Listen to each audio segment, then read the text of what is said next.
Hey there, kids. It's me, Oni the Unicorn. And I'm here to tell you that f***ing your dreams ain't cheap. In fact, it costs a ton of cash to do. So that's why me and the Oh No Radio Show need your help. Just go to the website displayed below and hit us up with some cash, yo. $1, $5, $1 million if you have it to spare. Any amount is appreciated. Well, I gotta go because these dreams ain't gonna fuck themselves. See ya! Oh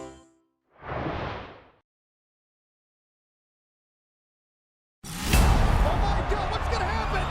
Oh my God, we have a new champion!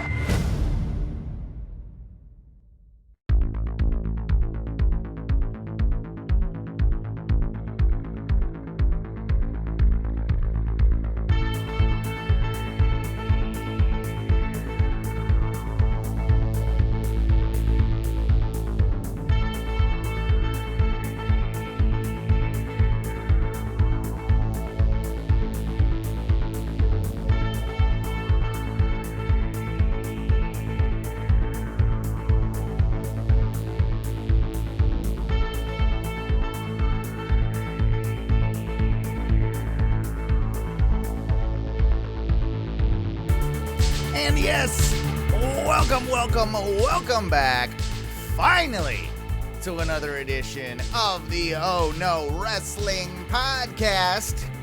My name is Owen, I am your Sharp Break Kid, former predictions champion, because tonight, the Gruesome Threesome is here, and we've got our good friend, the new predictions champion, the modern day Maharaja himself, gracing us with his presence. And I was on a goddamn losing streak, and I will point out before we get to the other the double J in the room, but I will say that I got 100% of those fucking predictions correct. So when I came correct. It was an impressive victory for sure, and as mentioned, also on the podcast this evening is our good friend, the one and only Double J Jansen. Jay, thank you for joining us once again. What's up, Owen? And what's up, Mr. Matthew, Mr. Transitional Champion for the week? Yeah.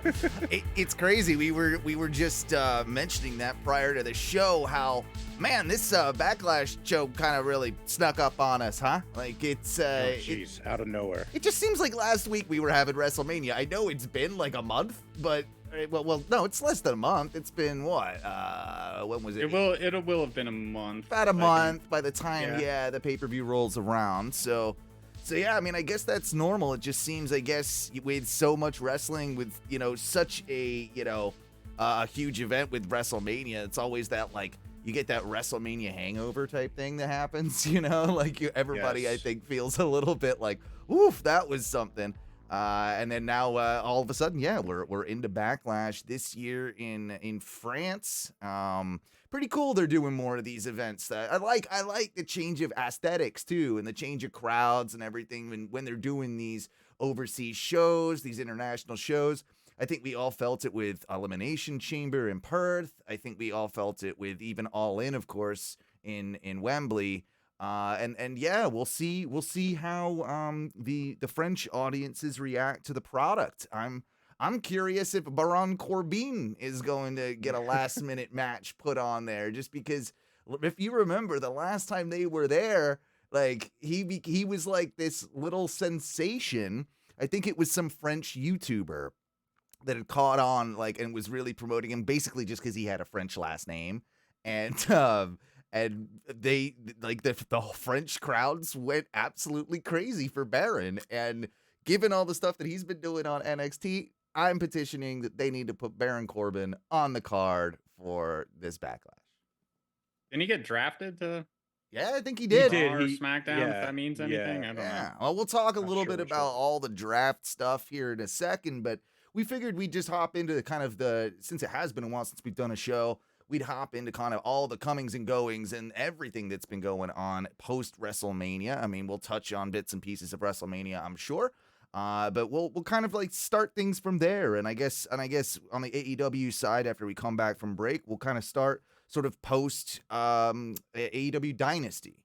or dynasty, as the Brits like to say. So, so yeah, I mean, it's on the WWE side, I gotta say, apart from kind of like a lackluster couple of draft shows, which they always are. Matthew, they're your favorite because you always get to go to them in Denver. Like I think you've been to more draft shows than anybody I've ever known. Fucking drafts. They're the worst. They're the worst. And I didn't watch SmackDown, and then I watched an hour of Raw and got pissed off, and then like watched the rest of the Hulu version this morning. And I was still angry. They're stupid. The whole thing is fucking stupid. The thing about drafts is like, if you have like teams all around the country and you're like all about your fucking team, kind of makes sense. But the draft is just generally fucking boring, especially when you get to the later rounds.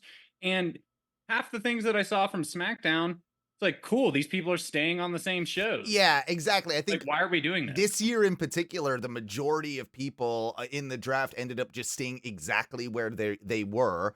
I feel like the call-ups from NXT were a little lackluster, if I'm being honest. I love Dragunov. I like that he's kind of in the main event picture. I'm guessing he went to Raw, right? Because seems like he's gonna. Yeah. I think they're immediately gonna slot into something of him and Gunther.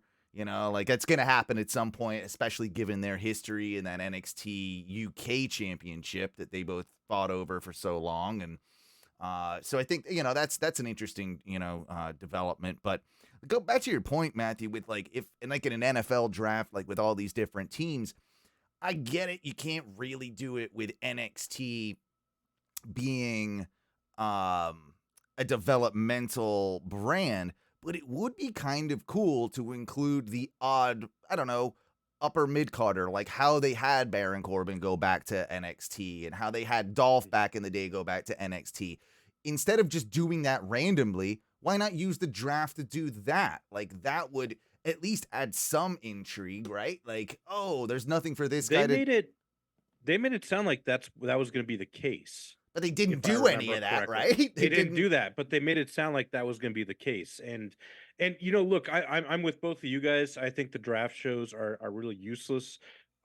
Back when they first started doing them, and there was actually, you know, you had Bischoff on one show and Vince running the other, and there was actually some, you know, actual hatred there and some competition between Raw and SmackDown.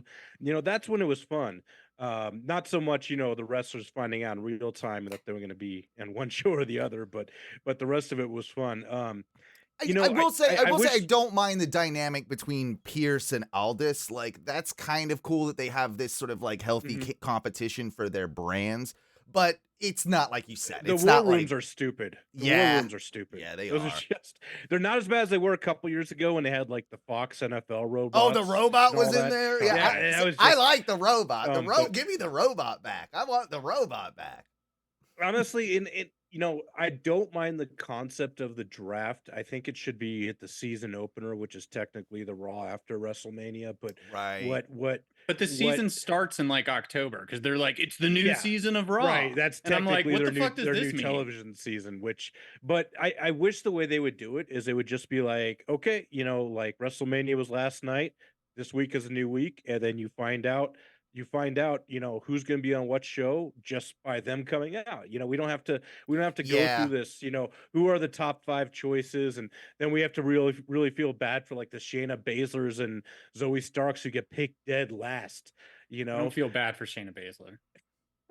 I like Shayna Baszler, but that's the thing. It's just kind of a weird thing. And then there's all these people out there who didn't get drafted. You know, Roman Reigns who withdrew himself from the draft, and it's just all these rules and arbitrary things are just so dumb. Yeah, and it sounds like an Owen move. Owen would say, "I'm not getting drafted." Well, you know, I mean, I'm a big fan just in general of life of arbitrary rules. So I feel like, you know, I'm not doing this because if you all are doing it, that's fine with you. Fine, but I'm not. But I'm opting out. Yeah, you do you. Yeah. No, I mean, with this one in particular, again, no huge surprises. I feel like probably like makes sense, right, to have Cody on SmackDown. Like that does make sense. I guess, you know, at that point though, you do need to focus on what the hell they're gonna have to do with Raw. And, this Raw being a 3-hour show, you do like logically have to have more talent on that show to be able to just, fill that time. I was listening to Alvarez and Dave talk about it earlier. And one of the points that he made, he's like, you know what I forget, actually, it might not have even been them, probably another wrestling podcast, but someone said and made a great point that there are certain wrestlers that do better in shorter matches than they do in longer matches. And that should be something that they should take into account when kind of dividing these rosters. It's like, okay, this guy, we know he can have a 25-minute match night after night after night, right? Like, say you're Seth Rollins's of the world, right? Like, some guys that are your kind of workhorse people, that makes more sense for them to be on Raw than it does on SmackDown. And I do think that, like, that's something that, like, they don't really think about enough. And this year, like, I guess, like, it makes sense to have Gunther, who they're going to really be pushing hard on Raw, right? Like, that one does make sense. Now, you've kept CM Punk on Raw, right? Like, CM Punk on Raw is arguably a terrible idea, because who knows when he's going to get injured again? Who knows when he's going to be back? Who knows, how that'll happen that leads within a into week of each other. And it also leads into like how hot can McIntyre and CM Punk keep this feud when they're both injured. Yeah, which they did an okay job last night, actually. But they did. They did. But also, it's gotta. You throw some hands at some point. Exactly. I mean, I've seen video of Punk walking around without his arm brace on and stuff. So I feel like he's probably relatively close to being able to work. But with him, it's the case. It's like, well, you don't want to at all assume that he's good to go, because you've got to make sure that's 100%, because we know the track record, right? Like that this could. I mean, I'm sure we know he's getting paid a decent amount of money. We know that they look at him as a big, like, numbers draw. You're going to be taking a risk if you're putting him in that high profile position. Meanwhile, on the other side, it sounds like, who knows? It sounds like Cody might have had a small injury the other night or something like that. There's not been much said about it, but by that same token, Cody's a pretty reliable pair of hands, right? Like, we saw what he did with a friggin' torn pec. So, that alone leads me to believe that's probably the right decision. Anyway, general thoughts on WWE post-Mania and the direction moving forward. Matthew, start with you. I'm bored. Are you? I'm bored. Already? I'm bored already. Already? I'm bored already. Yeah. I don't know. I just think that everyone got what they wanted with Cody, and he's now just a corporate schmuck champion, and I don't know. He's just that's it. I don't really see him having any like insanely crazy bangers, unless like, I mean, the only thing I would maybe want to see again is like him and Brock Lesnar or something like that. Looking at the roster that like went over to SmackDown, like, I don't care about seeing him and Logan Paul. I don't care about seeing him and LA Knight. I don't care about seeing him and Apollo Crews. I don't care about seeing him and Baron Corbin. I don't see about, like, there's just like, that story went on for so long. Right. It's just kind of like the air, it's like left out of the sails now. And like him and AJ Styles is like a good match for them to have, but Cody's going to win that. Yeah, and like Cody's going to hold this belt for a long time. So like now I'm bored. Well, and he's going to do the same shit. He's going to come out. He's going to pander to the crowd while saying WWE's great. I love Triple H. I love Nick Aldis. I love this. Blah blah blah blah blah. Kiss some kids. Fucking throw his belt. He's going to do. It's going to be the same thing over and over again. And there's no one that is on this that is an actual threat for him to actually like lose the title. Certainly not on SmackDown, right? Like, and that was one of the things. It's like, what do you do with Gunther, right? Because I felt sure that they were going to be moving towards a Gunther Cody program pretty imminently, but obviously that can't really happen at this point. I would have said that, if once the Drew McIntyre feud ends with CM Punk, realistically, you kind of got to do CM Punk and Cody. But that doesn't seem like that'll be happening anytime soon either. What is...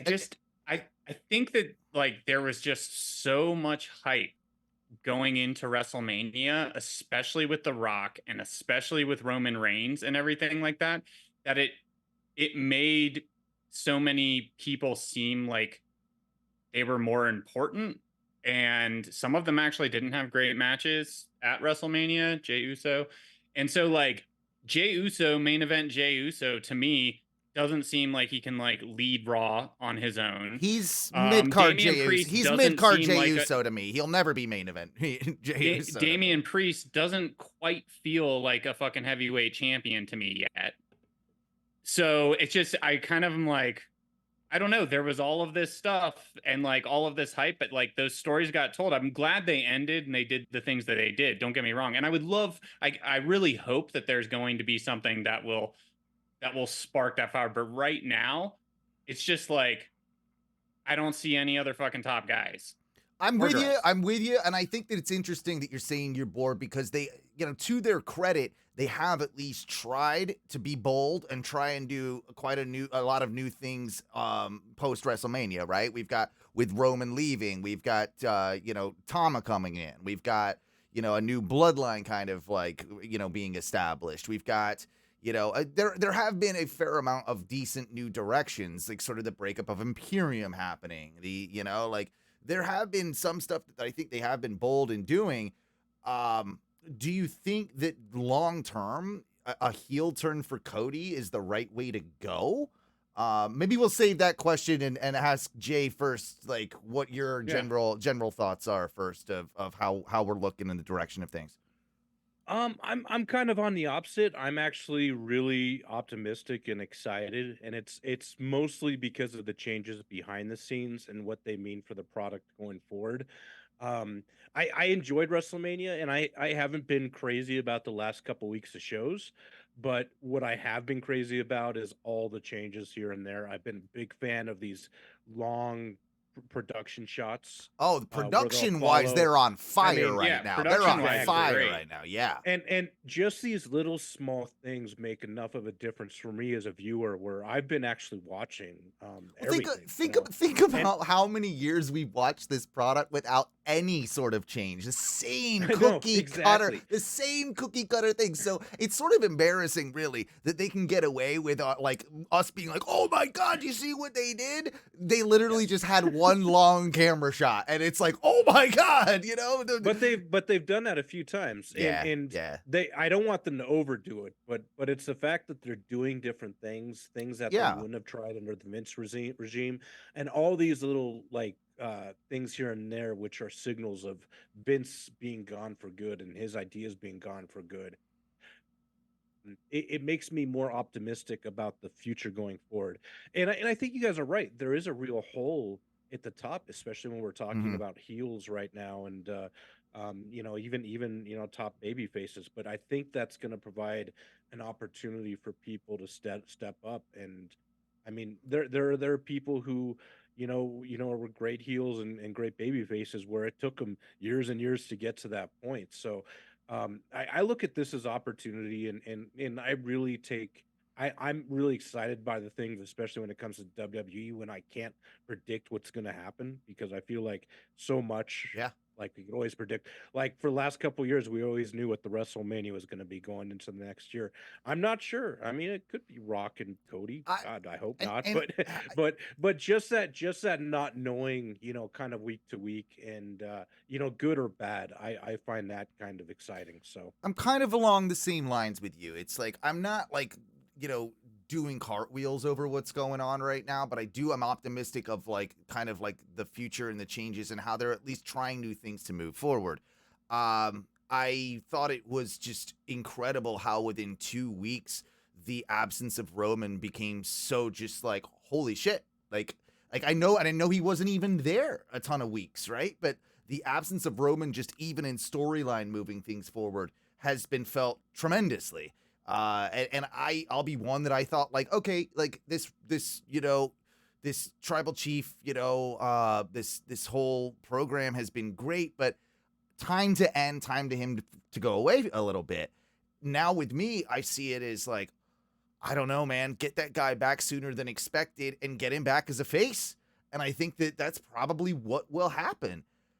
On that note, is a Cody heel turn, do you think, in the future? Because I think it probably is. I also am skeptical that his reign will be as long as we anticipate. I don't know that he holds that belt through the end of this year. My personal prediction is I think that he drops that belt before the end of the year.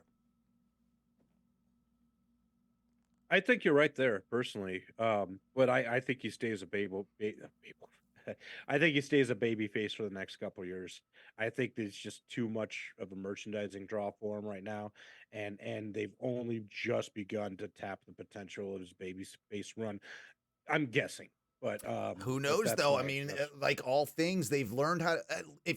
With one thing with WWE in recent, like last year or so, they have at least learned how to pivot.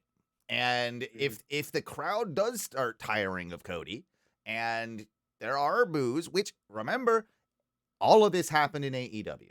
All of this happened in AEW. Like there is a precedent that has already been set. I was there sitting next to you, Matthew, booing Cody out of Daly's place. Yeah. Also, he needs to have a fucking feud with someone who doesn't mention Dusty Rhodes and knowing Dusty. Yeah, like, that's done. It's fucking done. Man. AJ just said it. Like, it's done. Be done with it. Ridiculous. I'm so done with it. You know, I'm grew rooting up for watching Odyssey your father. Jones. This is my new guy. Odyssey Jones. Odyssey Jones. Yeah, he was drafted to Raw after hours last night, and he needs to be on SmackDown. We need a SmackDown guy. My guy is a Shantae Adonis. Odyssey Jones is my new. He's WrestleMania 41. He's going to be fucking headlining against The Rock and Brock Lesnar and all those people. But I will say, I mean, like, what's crazy is let's see how well they pivot. Like, because a lot of your top stars are fucking injured right now. That's true. McIntyre's injured. CM Punk's injured. Rhea Ripley's injured. And then look at the landscape. We've gone back to Becky Lynch as world champion. Right. Awesome Truth is fucking tag team champions. This is like from years ago. It's the same, and she's in Columbus, Ohio, talking about it. This is where I became the man, and blah blah blah. Like, we're coming back to like these things because they're having to pivot, and like we're going back to like things we already had. Which I feel like, not that I'm saying like Liv was a great fucking champion, because she wasn't. She needs like some Liv, for her to work for me. She needs to be like fucking meaner. Like, I need to believe that she's mean, not that she's just like playing mean and then will like cry when she gets hit. I have in my notes, man. Am I the only one that doesn't care about Liv Morgan? I don't like. She's a hot chick that can do some moves. All of her matches look identical. There's no storytelling whatsoever. It's boring as shit. She can't cut a promo to save her life. I think the meanness thing that you just brought up is a huge point of contention. She doesn't sound believable. And she doesn't speak from that same real place that she doesn't always do it, but Becky Lynch can, right? Like when Becky can cut a promo that sounds convincing, sounds real. Rhea got to that point where she was just on fire with it, right?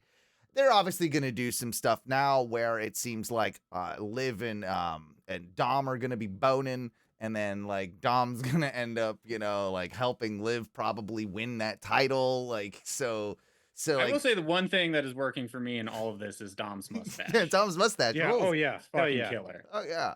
It's prime Eddie Guerrero with the mullet too. I mean, it's just don't go back to Ray and him doing something, since they're back on the same brand now. Yeah, and they already sort of teased that a little bit, didn't they? Like, I didn't catch all of Raw last night, but there was something there. They were on screen together, and like, it's like, I don't know about that. Talking of like fresh faces, though, in that side of things is like, I brought up Gunther earlier, and it's the old failing upward thing. To me, I get it right now. Priest is heel, Gunther's heel. One of them has to turn face, because I feel like Gunther should be the one to take it off Priest. And it sounds bizarre. 6 months ago, I would have said, they're going to end up turning face, or Damien face, splitting with the Judgment Day. and like basically having him go out on his own as a face. I don't think that's the way it's going to go at all. I think that people are actually going to support Gunther more than Damien in a match of the two of them. And I think that I think there's a possibility that you can turn Gunther face, like, and not a like a stereotypical baby face, right? Like, I guess he would always have to be a bit more of a tweener, just based on the gimmick itself.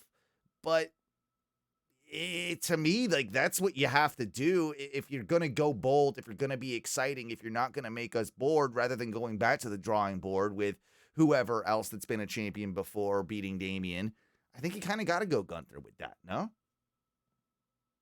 Yeah, I would like to see Gunther like that. I think Gunther winning it as a heel would be good. I don't know what they're doing from what I saw with Raw last night with Logan Paul, and then he, like, when it was him and Jay, and Logan Paul did that really stupid "oh yeet" or whatever it was. It sounded horrible.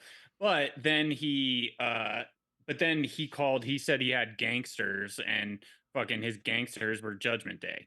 And so Logan came out. So but it was not Damien Priest. Although Damien Priest was backstage at the very start of the show, hold open, right? Like, they were back by the car and stuff like that. Right. I want Damien to work as champion, and I think for a little bit, but there's something missing for me right now, because I do like Damien Priest, but I feel like you could do something, even with Rhea being gone, to allow Damien to kind of go against the rest of Judgment Day. Maybe they end up doing some shit with Paul or whatever like that, and he's like, I'm not going to do, which ends up eventually kind of like turning him face, because I think Gunther would be a better champion as heel. I would like him as a champion either way. Yeah. Because he's strong and, like, believable. I think he would commands look that great. He championship would look respect. great with that belt in particular too, for some reason. That to me, like, Yeah. that rip off of the big, It's very, the like, big gold it's belt, like yeah, it almost looks like Russian and, like, emblem, kind of, just how gaudy and gold and, like, everything it is. Yeah, no, 100%. Is Logan on Raw or SmackDown? Logan's on Raw. So Logan's on Raw. I would have gone the other way with that, honestly. I would have put him on SmackDown. He's never going to be there every single week, it seems like, right? He doesn't have, like, full-time wrestler written all over him. I wouldn't have minded seeing a program with him and Cody, but maybe that's down the line. Or maybe he opted out. Who knows? Hold on, I'm looking at the.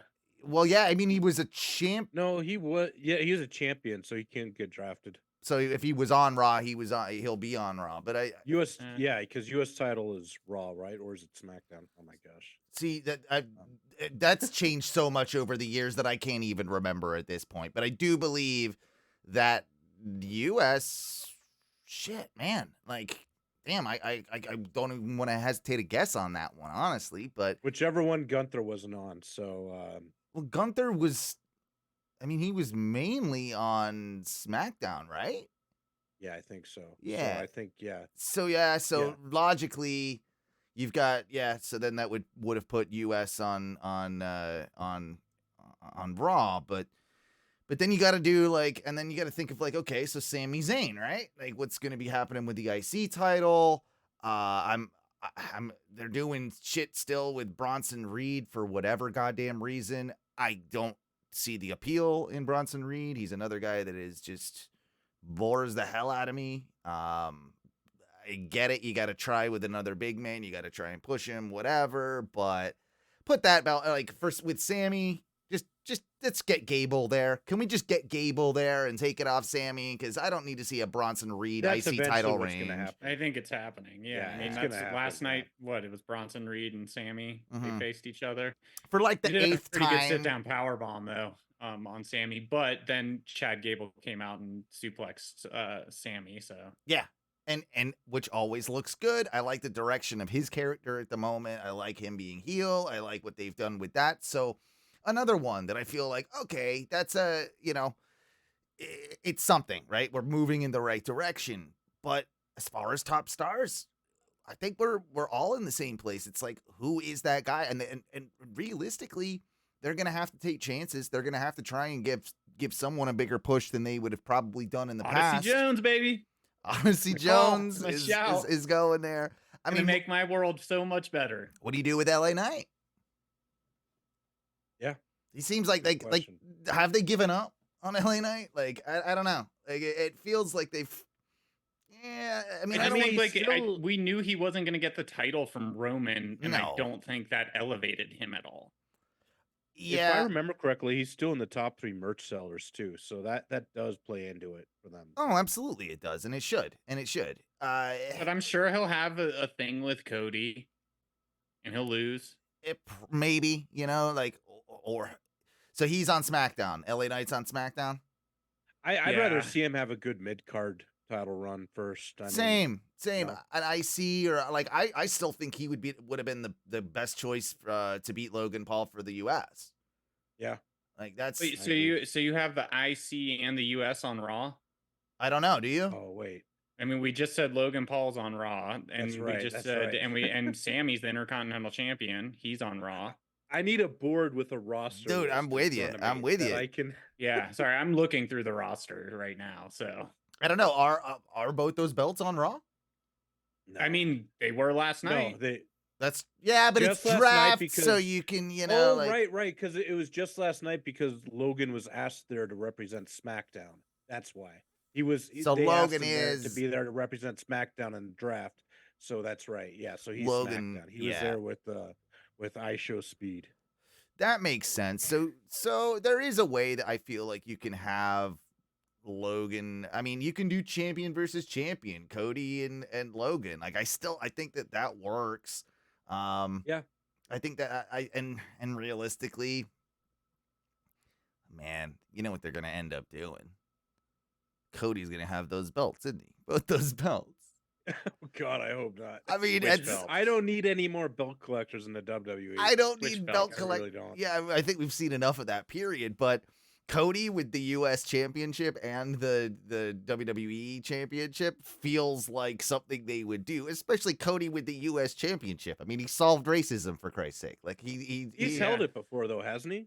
I mean, he's already got 2 titles, technically. I'm on WWE.com, and the list of champions has the exact same picture of Cody Rhodes, one next to the other, and one says Universal Champion, and one says Undisputed WWE Champion. Yeah, I don't think they've made up their mind completely what they've done with the lineage of those belts at this point. Like, no, it's the same picture with the same belt. Exactly, next to each other. Yeah, it's like, okay, so which one are you?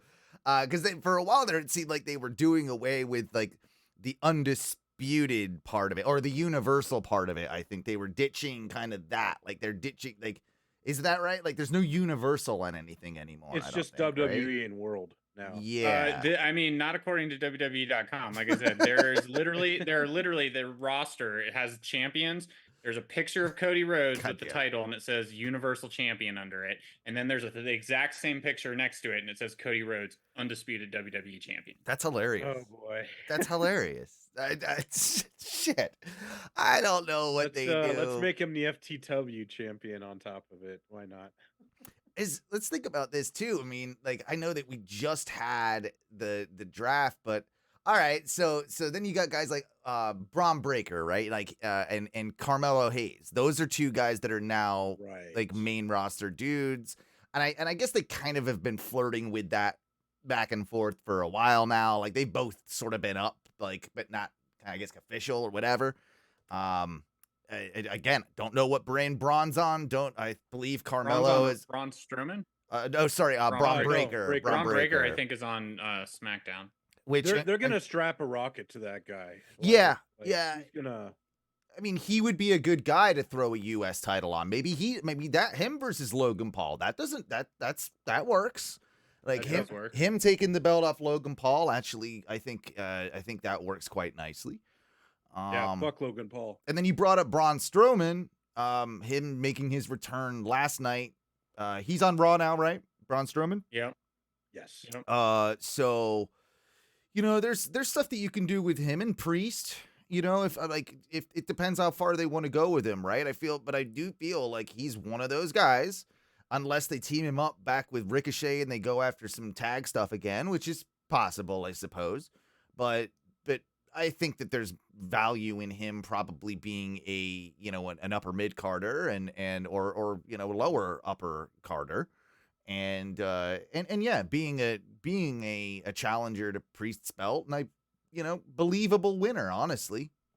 Is he rumored to be part of the Wyatt 6? I don't. Wyatt 5, Wyatt 6? Well, I think he's always gonna be rumored, isn't he? Just based on what the history and everything. But do we know if that's even what they're doing, right? Like this whole, I get what they're doing, right? I obviously, I'm sure all of you watched the Bray Wyatt documentary that came out, which was very well done. I'm not sure my feelings on this whole Uncle Howdy thing, and whether or not I want it to happen. I was really into when Bray came back and the whole White Rabbit thing, and like I was really like I was into it at first, but it got real stale real quick, and then they brought in the Uncle Howdy stuff, and like and that all, to me, it all kind of fell apart as the minute that Uncle Howdy character came on screen. Like, it looked ridiculous to me. Like, none of it made any goddamn sense. And it just seems like we're kind of going back into that. And for all of Bray's stories sometimes were a bit unhinged and didn't make a ton of sense, they were at least creative. Now it's basically going to be the brains behind Bo.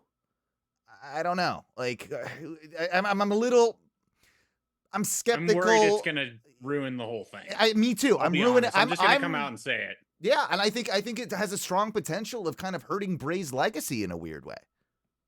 Yeah, it might. And I'm kind of back to where I was at the beginning of the show, where just the fact that we're doing this under a different regime makes me want to see how it plays out under this regime. Yeah, because I feel like they will support and I, not to talk ill of Bray Wyatt at all. I think he was, I did enjoy him.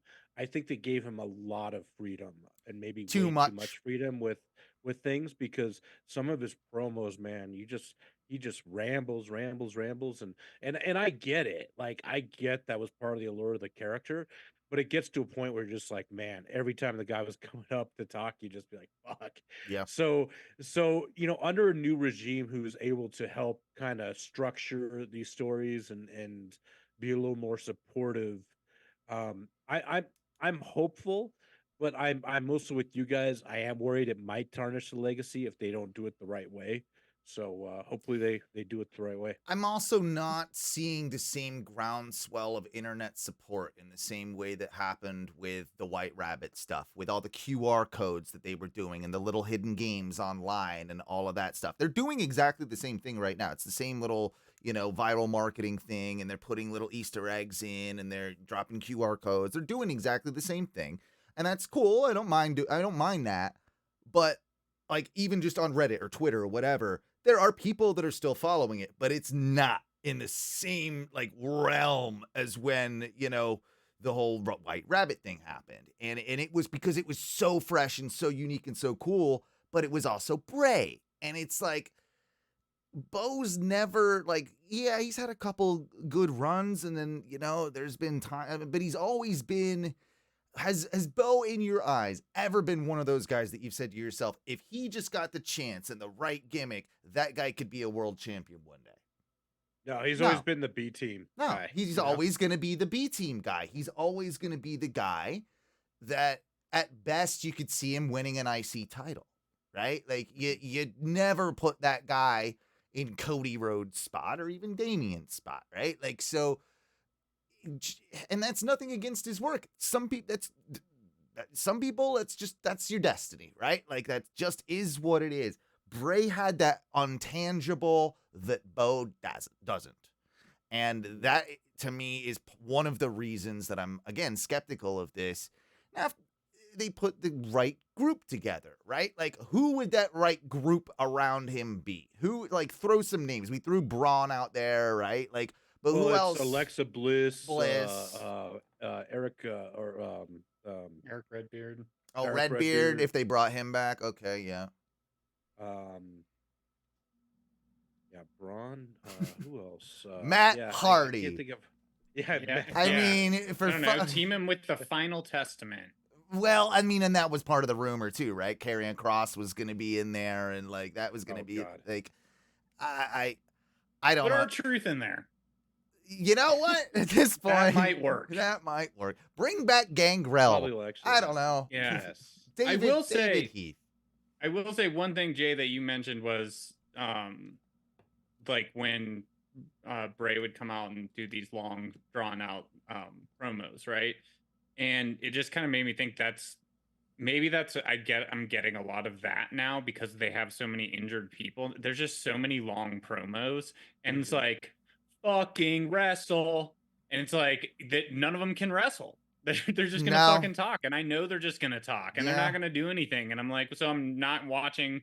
I know nothing's gonna come of it. It's the same thing, and I'm sure we'll get to it with fucking Mercedes Moné over in AEW. Indeed. Fucking do something. Yep. You've lost it already. Like, it's done. The final testament though was dead on arrival though, so it didn't even have chance to get any sort of like, this is boring. It was. But I this think is we boring. can all from agree. Cross was kind of dead out of the gate with that fucking Vince helmet. Like he blew it for him. He get like that ruined that. Like I don't know. I don't know if that's the thing that he just can't recover from. No. Like, the thing he can't recover from is the fact he doesn't have an ounce of goddamn charisma. He has no screen presence whatsoever. He looks like $1 million, but talks like, but he's so fucking boring. He's got Randy Orton syndrome from 10 years ago, 5 years ago. Get off my screen. You're dull as shit. That's all I see with Karrion Kross. Somebody referred to him as a Vegas magician, with Scarlett being like the assistant, and that's all I could see now. Yeah, because like he's totally fits that bill as a Las Vegas magician. Like he does. He does, and honestly, he needs to cut the hair. I think honestly, he does need to go back to his bald, look. I think that he looked more menacing to me when he had that. I guess,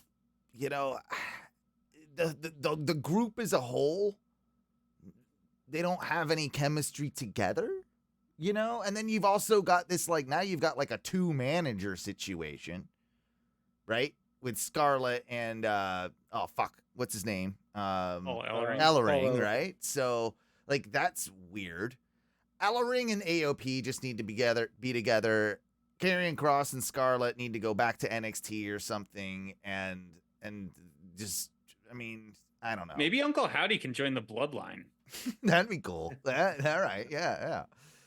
I'm just like looking at this list, and I'm like, not, who would work in the Uncle Howdy thing or something? Yeah. I don't know. Like Joe Gacy. Yeah, Joe Gacy.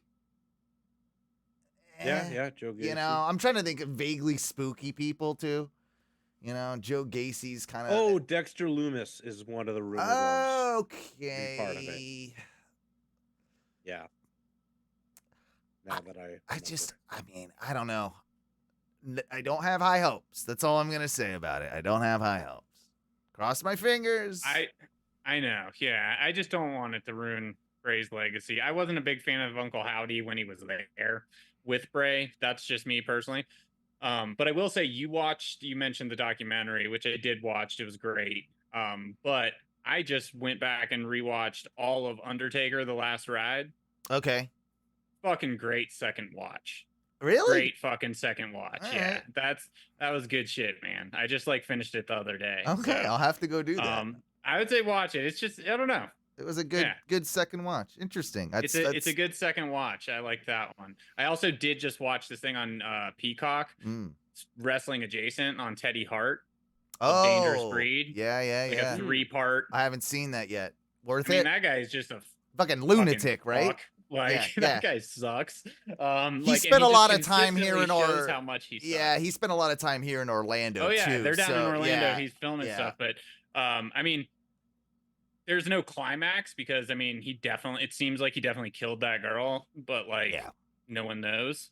But the guy is a fucking scumbag. But very interesting to see the behind the scenes and how he tries to use the Hart name all the time and shit like that. Total con man. Yeah, you're not a Hart. No one thinks you're a Hart at all. What do you? Julia Hart is more of a Hart. Yes, exactly. Yes. Yeah, exactly. So the what do you think of the new Bloodline and how that presentation is going with Solo and Tama and like it? I like the way I like the way that Heyman is playing it. That he feels like he's being basically like kidnapped by Solo, right? Like I do kind of I like that part, but doesn't the whole act feel mid card as like in comparison to what it did? Like it doesn't. Well, yeah, and they got drafted mid card too. Yeah, you're right. They didn't get picked till like the 3rd or 4th round, and yeah, I mean, it just shows you how big of a glaring good to go back to what you were saying earlier. Roman's absence has on the entire show and on the bloodline, and yeah, you know, with those two, they have to do. I mean, they had to pivot to something with Solo, and you know, I guess like a new bloodline type thing is kind of like the eventual evolution of it, but I mean, it's kind of what it they seems. should call them the We'll blood see. type or something. Yeah, They're like yeah, a different blood type. Yeah, like a Wolfpack NWO thing, but like have a definitive split that you're this one and then or that. Rey Mysterio and Fangado del Mitasmo, whatever the fuck, they'll do a Latin version of it. Well, it is different branches of the same family tree in a lot of ways, right? You kind of look at it like that. They can do it like that, but I guess do we know, is Jacob Fatu signed? Is he like, that was the rumor, right? I don't think that's the needle mover I'm looking for. No, and that was my point. And that was my point. Is like I guess like it makes sense you bring up Jacob Fatu into the whole thing, but that doesn't change anything in anybody's eyes. Like it still doesn't. That doesn't take that level or this faction like up a level. In fact, it might even bring it down because now it's like, oh, who's like. American audiences don't know who the fuck Tama Tonga are, casual fans, right? They don't have a clue who Tama Tonga or Jacob Fatu are, right? So bringing them in almost feels like, oh, they're putting them in the bloodline so they're not like jobbers straight away, and they're like, you know, they're elevated by the bloodline rather than Roman elevating the bloodline.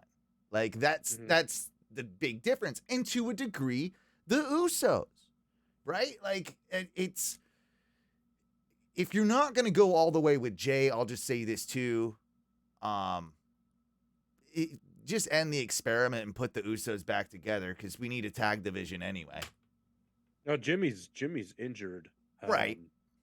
With a neck injury, so he's going to be out for at least 6 months. He's out for a while? I didn't know it was that long. Okay. Wow. I think the hard thing to pull the trigger on for Jay, like, they've given it a shot, but the thing is like he was never ever gonna he's never ever like, at least to me, right, been a contender for any championship, and like he has nothing to do with the IC title. Like they've already said, you know, he's kind of like, you know, above that, but he's not at like main event.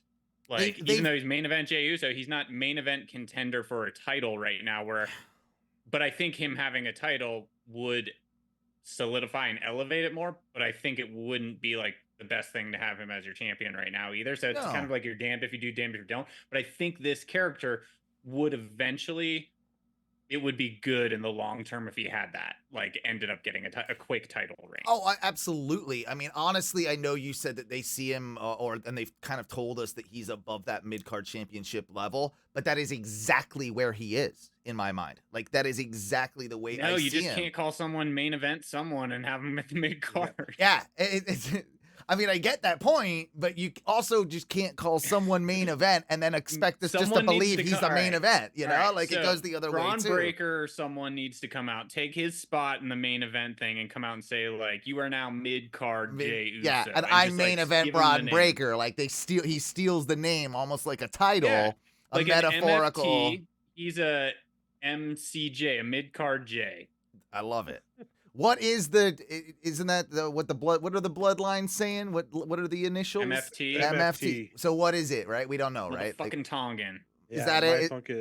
I might recruit some. I'm going to Tonga to swim with whales later this summer, so I might recruit some and bring some bloodline back with me. Yeah. Get him my fucking Tongan coming in. Yeah. I mean, it's based off that Miyazaki film, you know, my neighbor Tonga. Oh, is that? Do you think it has something to do with something serious? Like no. I don't know. Someone in the chat and said, not in the chat, but in the group. William maybe said like my family tree or something. I don't know. I just feel like it's so ominous for us not to know by now. Maybe they meant NFT. Maybe he's actually a non-fungible. He's an token. Yeah, non-fungible token. Yeah. Yeah, Logan Paul's gonna buy him Yeah. Logan Paul wears them out with a chain. Okay, they did announce though, right, that they are bringing back the King of the Ring. Mm-hmm. And did they announce? I failed to grasp this one. Have they announced it as an actual pay-per-view or PLE, like it was back in the old days, or is it gonna be? Do we know if it's gonna be? Saudi. Are they gonna do it in like a Saudi show? I think that's the rumor. Yeah. Okay. I mean, so, obviously, Odyssey Jones is winning that. I'll never. But one thing they need to do with the King of the Ring is just no crowns and capes. No, fuck that. Always Yeah, a crown. no king gimmick. So Bullshit. stupid. No king gimmick. I'm not going to take anyone seriously. You don't have to wear the crown all the time. Gunther can hold the crown and look badass, right? Like he doesn't have to wear it. He doesn't That's have. true. He can just hold it. He can just hold it. Insane. Like there are ways around this. Yes, it's been cheesy in the past, and constantly like they've then like But they dubbed a King. didn't Booker. do it forever when like you won. No. Then they're like it's King blah blah blah. It and was you have, never like, your King staff with, Bret like, all Hart, the- but he did put Yeah. it on, and he did hold the scepter and the cape. Put and it the, on at the one time. and that's Don't and come that's to it. Raw with it. Yes, you can maybe hold the scepter. But like Xavier, or, the like- past few years, it's like this is King Corbin or King Xavier Woods, and they're like carrying it, wearing it, like backstage No. to the ring. Like I don't We- need that. That's we my don't beef with need it. King I don't need the Gunther. character to actually like become a king. Like No, yes, no, do no. it when you're crowned. I get that. Yes, the ceremony of it all. I like that. But like the ring general, right? Like now him being like a king of the ring obviously makes a lot of sense. Like, King it's- general. The it's- Ring King. Some the ring king. the Ring King. I mean, that's about as good as they'll come up with, Jay. So like probably. Yeah. Well, if it was still Vince, I would think. Oh, so, yeah, but who that's knows? total- Maybe we'll get a. Oh, King and 100%. Queen of the We'll get it. Ring. Sure. So it's coming up quick. So it's coming up. So we have Backlash, and that would be the 4th is Saturday. So then 21 days later is King and Queen of the Ring in Saudi You're Oh. fucking kidding me. God damn, that's Oh way my quick. Lord. I also This just turnaround time after WrestleMania. I season. know And this is what adds to this fatigue. Is it, this it just, does. Like It's- we're not building shit, and that doesn't make things like it doesn't make things. Nope. and it's underwhelming, happening, And then- and and it's then happening on add the that, other like- side with AEW as well. It's happening like it felt so much better, and everything felt so much more important when we had 4-5 pay-per-views a year with Forbidden Door. That's all you need. You don't need to be doing this like monthly or bi-monthly pay-per-view cycle. It's not. It you don't get enough chance to build enough shit. Sorry, Yeah. that was an interjection, I agree. but with the King of the Ring thing, I've just figured out what they're gonna do because there were 2 people on that initial night that they announced it that said they were gonna be going for it. Gunther Definitely gonna be Gunther. Yeah. and LA Knight. A knight to a king, LA King. They just Oh, you jeez. you Yeah, just they're- did it. I mean, like and he would wear that, wouldn't he? He'd wear the gimmick. He'd wear the thing. Yeah, checkmate. Yeah. yeah. Could be something you could do for LA King. Yeah. Yeah. Yeah, for sure. They can absolutely do something with that. So, and with, Gunther's always going to have enemies, and now he just, like, split from Vinci or whatever. So, like, he could cost him in the end, like, the King of the Ring and blah, blah, blah, blah, bloop.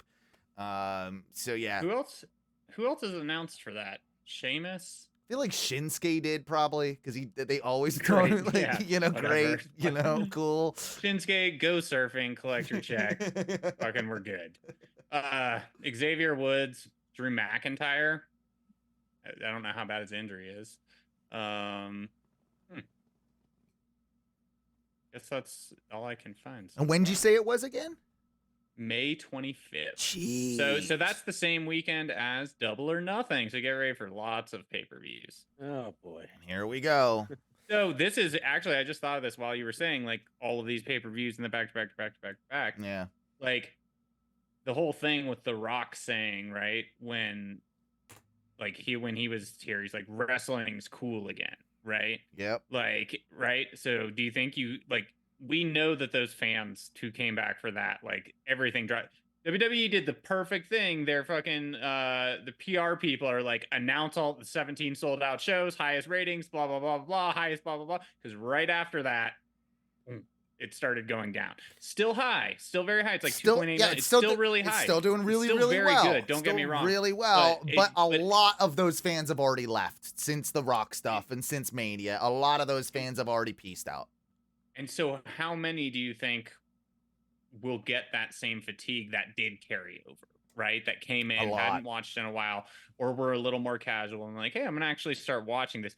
How do you think they're going to feel? Because we're fans. We've been fans forever, right? And and watch all of it. But so I think we kind of see the cycles and kind of know, right? Whereas some people, do you think that gets fatigue, or do you think this keeps them exciting, which is maybe why they do something like this post-Mania? It's like, we know we're not going to keep everyone, but the ones we keep, we should hit a bunch of things real quick. Well, that's why they need to build new stars and build around some of the people they just saw at Mania. They need to build around your Gunthers and Priests, and I know they're not young stars either of them, really, Priest in particular, but new, fresher faces, right? That's different personalities. I think that's vitally important. And realistically, that's the only way that they're going to ever be able to continue moving on through the times and build new audiences, is if you're constantly building new stars. And it's hit or miss whether or not that'll work with some of these people. I do see by the end of the year there'll be a slight, there'll be a decline from where it is now. We'll probably be leaning back towards the 1.5 Raws, instead of the 2.0 Raws and things like that. We're going to be back down in that range. I think they've already kind of started, trending that way. And yeah, we'll probably be there by the end of the year, but they'll retain some, and by Rumble and Mania, it'll start, going back up again, and they'll probably hit about 2 again by the time they get there. And who knows, if Rock's back for Mania, a lot of those fans will come back and more, right? So yeah, I mean, I think they're still above 2. I think there's this last one. I think they had one that dropped a little further that was under maybe that first draft episode or something. I think the SmackDown did poorly, but again, this time of year, man, you've got NHL playoffs, you've got NBA playoffs. There's a lot of competition out there, realistically, on some of these nights. So even when they've been doing, this was their worst week. Yeah. So even when you're doing that against some really strong competition, you're doing pretty damn well, and those TV execs are pretty damn happy. What I found super interesting is obviously we're leaning up into moving towards the Netflix deal, which it's gonna be here before we know it, right? Next January will be here before we know it. There's gonna be a weird period in between where Raw doesn't have a home. We still haven't heard what happens there. I'm guessing they'll pay for it to be on USA. They don't want to take that off TV. They'll pay something. They'll get it on TV somewhere. I don't see them going to Peacock for 3 months or however long it is before going to Netflix. Because there's time in between the deals. That one's a bizarre one to me. And it's also the Netflix one's also bizarre in the draft, in a sense, because a lot of the people that we got in this draft are the people that are going to be moving into the Netflix deal, right? Mm-hmm. On Raw. Now it's WWE. We've known them to, move people back and forth, but that's, I think, a big reason USA, when SmackDown, they needed something to guarantee their numbers. That's why they wanted Cody. They wanted Cody on that show, right? So I think you can tell a lot by who's on what roster, because Netflix is a done deal. But Netflix is a lot it's more of I don't know, it's a risk, and I think that's when The Rock's gonna show back up. Netflix, he's gonna show back up on the first day that fucking show is on that show is on. Oh yeah, movie to promote 100%. Too. Red Notice 2. He'll have some movie that'll be something promoting with the Easter egg that Vince and Austin Theory dealt with. Did you hear that movie went about $80 million over budget because he was showing up 5 to 8 hours late every day? God damn it, Rock. I would do the exact same that thing. Is insane. Jesus. And then how do you get paid? I mean, I guess when you're The Rock, they figure something out. I mean, God. Whew.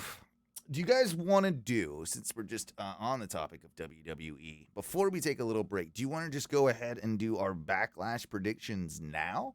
And then we can come back and just basically talk a little bit more about AEW and the rest of the ongoings of the world. Is that cool? For sure. Yeah? Yeah, I don't even know what the card is. I just pulled it up. And by the way, if there's anything else you wanted to bring up WWE-wise, I think we hit on most of the biggest things. One thing I'll say, and I want this for Queen of the Ring, Chelsea Green needs to be the Queen of the Ring. Because she would be good and obnoxious with that gimmick. And yeah, that's the way I would do that. So we have, let's see, 5 matches. I suppose they could theoretically add a 6th.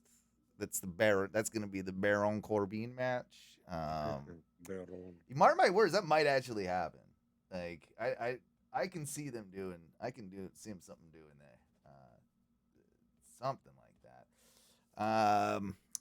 Randy Orton, Kevin Owens versus the Bloodline, Solo Sikoa and Tama Tonga. I mean, that's kind of don't care. It would feel weird to beat Tama Tonga right off the bat in a big match.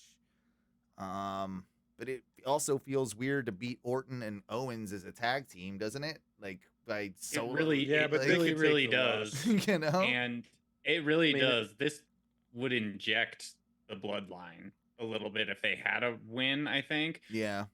But it could be shenanigans and no win. I mean, that could be your Jacob Fatu run in, cost KO the match or something, right? Like it's.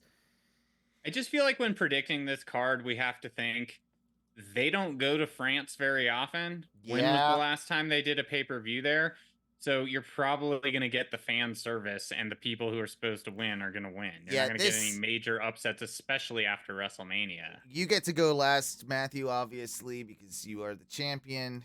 Champion's advantage. I'm going to go with Randy Orton and Kevin Owens on this one. Jay, how you feeling? Bloodline through shenanigans. All right. He's going Bloodline. Odyssey Jones.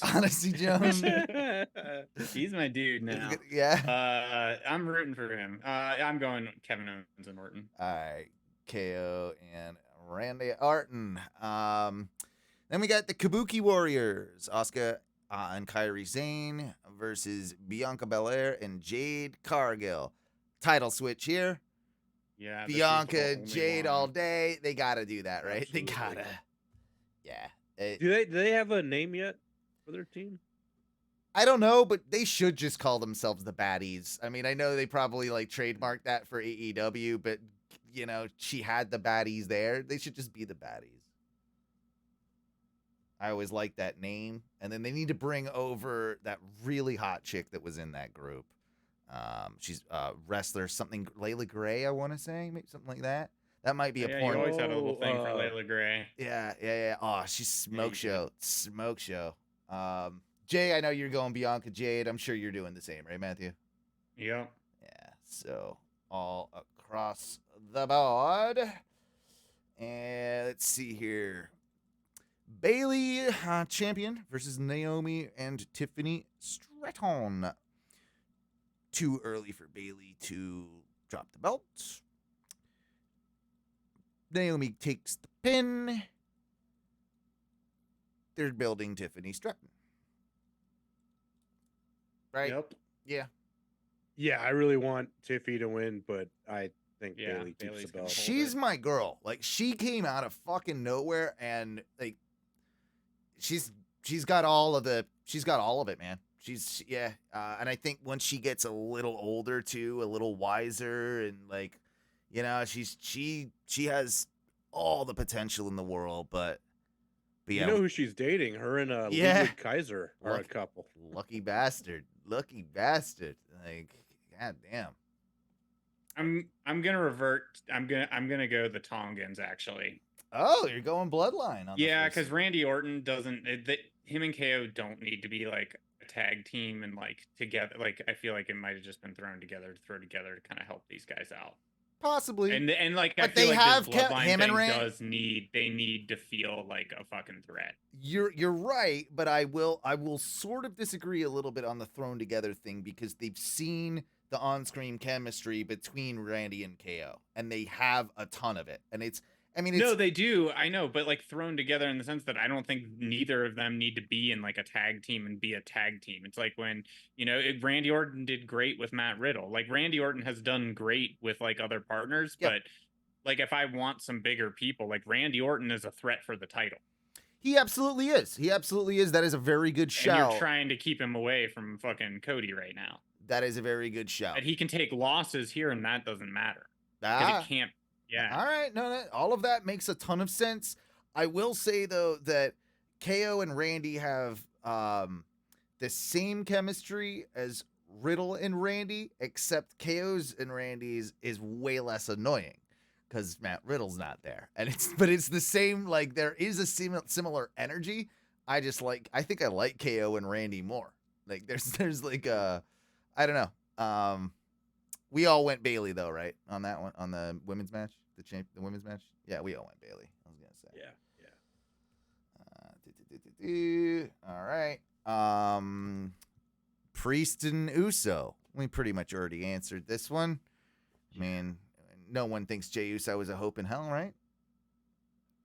Although it would make that crowd will probably pop huge and go nuts for the fucking Yeet intro, right? And like the whole deal, because it's tell you what, it's one of the most fun things to do in a wrestling event. I do love a good Yeet intro.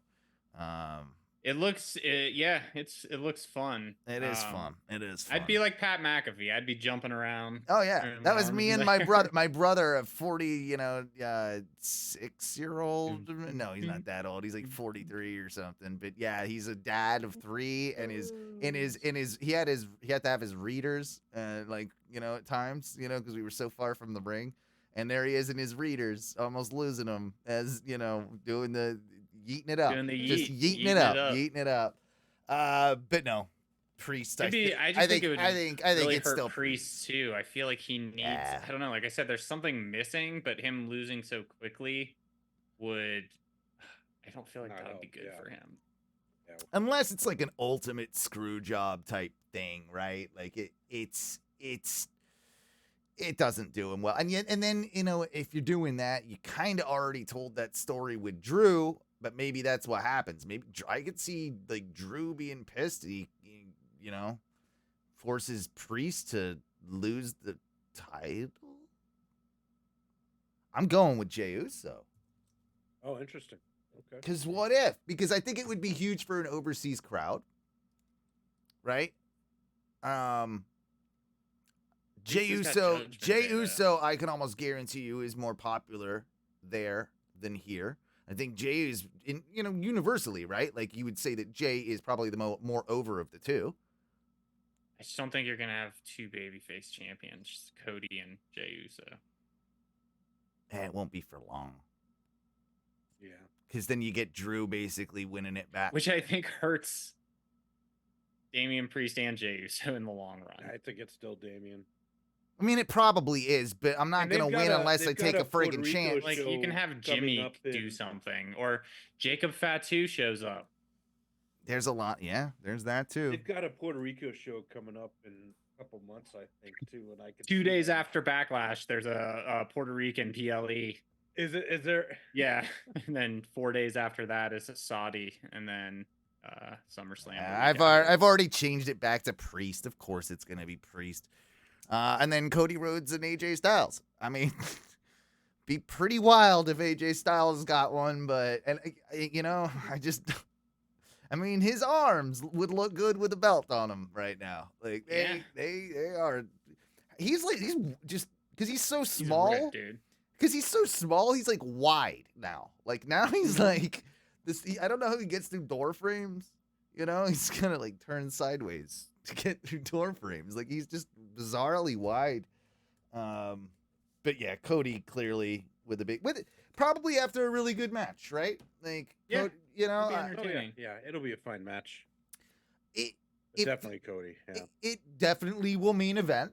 because it being Cody. So there's that. But it feels to me like this has got angle alert written all over it somehow. Like something has to happen after a very good match. You know, I don't know. It would feel too boring and kind of like anticlimactic for it just to be Cody with the big celebration, fireworks, whoa, you know, without something setting up something for the future, right? Like whatever that is, that someone else's music plays to stare him down from the top of the ramp as like he just won or whatever it is, right? Like, but some sneak attack or something like that. But I feel like they got to do something like that to set up where the hell, you know, so that we can care, like you said, like, so we're not bored and we can care about whatever's happening in Cody's orbit right now. Right. Odyssey Jones. Odyssey Jones. Odyssey Jones. That's it. That's it. It might be. Guys, we'll go ahead and we'll take a little bit of a break. And we'll take about 10 minutes if you're listening on the Twitch, twitch.tv/ONRS Live. And if you're listening on the podcast, just don't worry about a thing. We'll be back in just a second with a little bit more of some Ono wrestling, and we'll be doing a little bit of AEW talk. I know that we have, definitely plenty to talk about when that's, I would say, I don't know, almost equally, if not more, to talk about in the post-Wrestle Mania sort of, age or period that we're in right now. I'd say we almost have more to talk about with AEW than we do with WWE, surprisingly. I mean, well, or not surprisingly. That being said, we will take just a few minutes, and we'll be back with more No Wrestling. Let's give everybody a little bit of a woo!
Welcome back to your second segment of Ono Wrestling.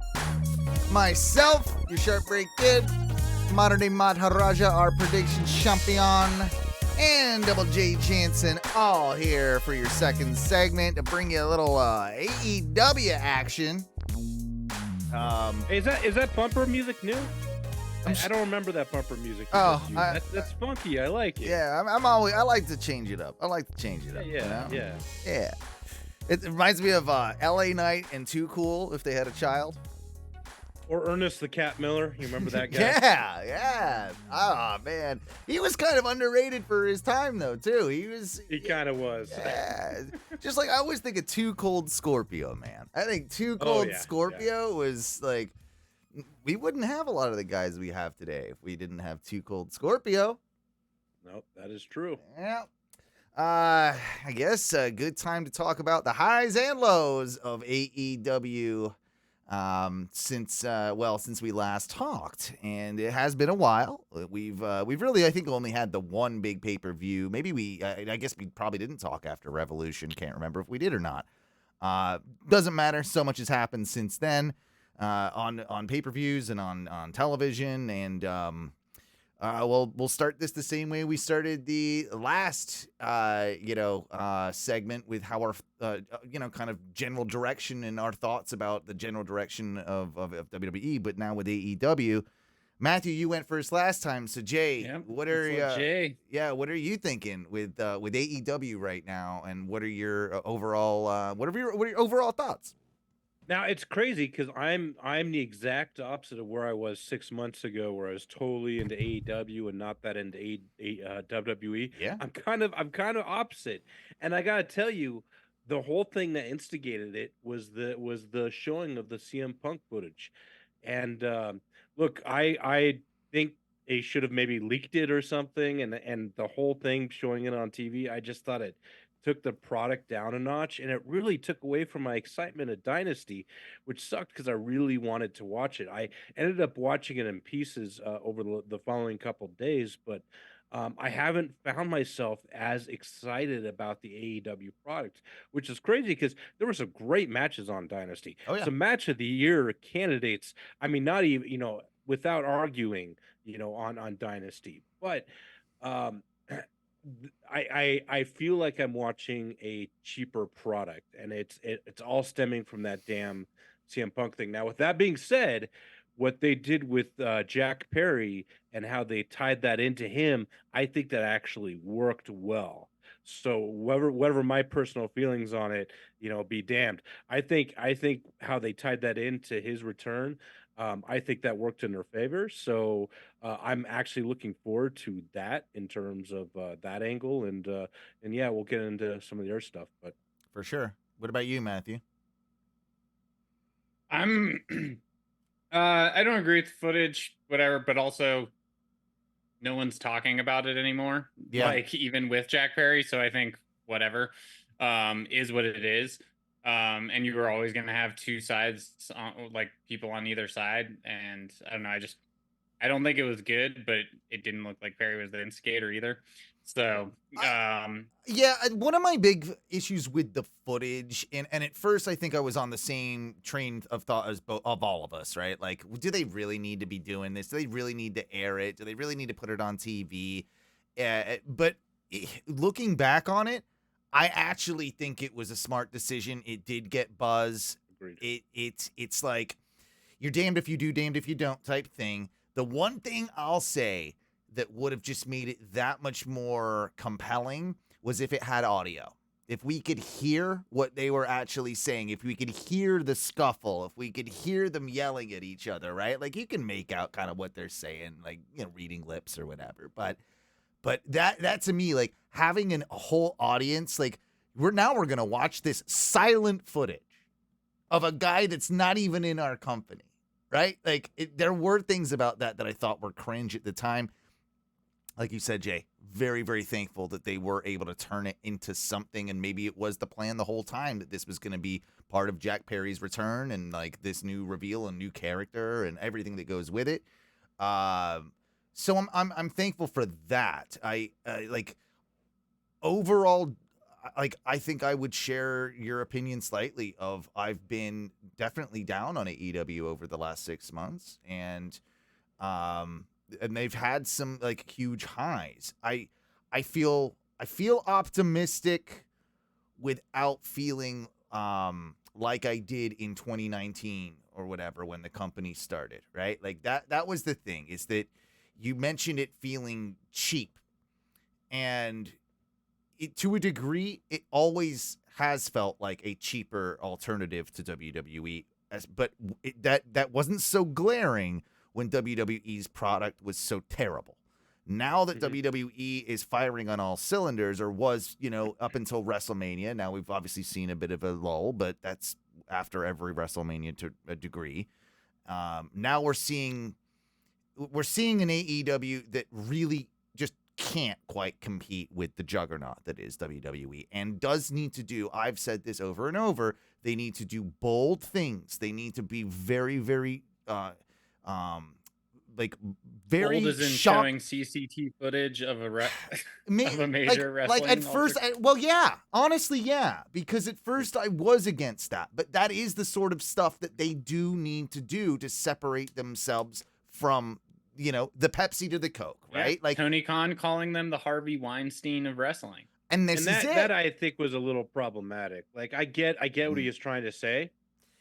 He should have said Vince McMahon is the Harvey Weinstein of wrestling. That's what he should have said, but he said the company's name. And that is the truth. But I mean, when I say it feels cheap, it feels WCW 2000 cheap. Like that kind of stuff to me does. And I, when Edge came out a couple weeks ago and he gave that raw speech at the beginning, I loved it. I was like, oh my God, this is what we need to hear. This is the rally of the troops we need. And then the next week, we just went right back. We went even below from where we were.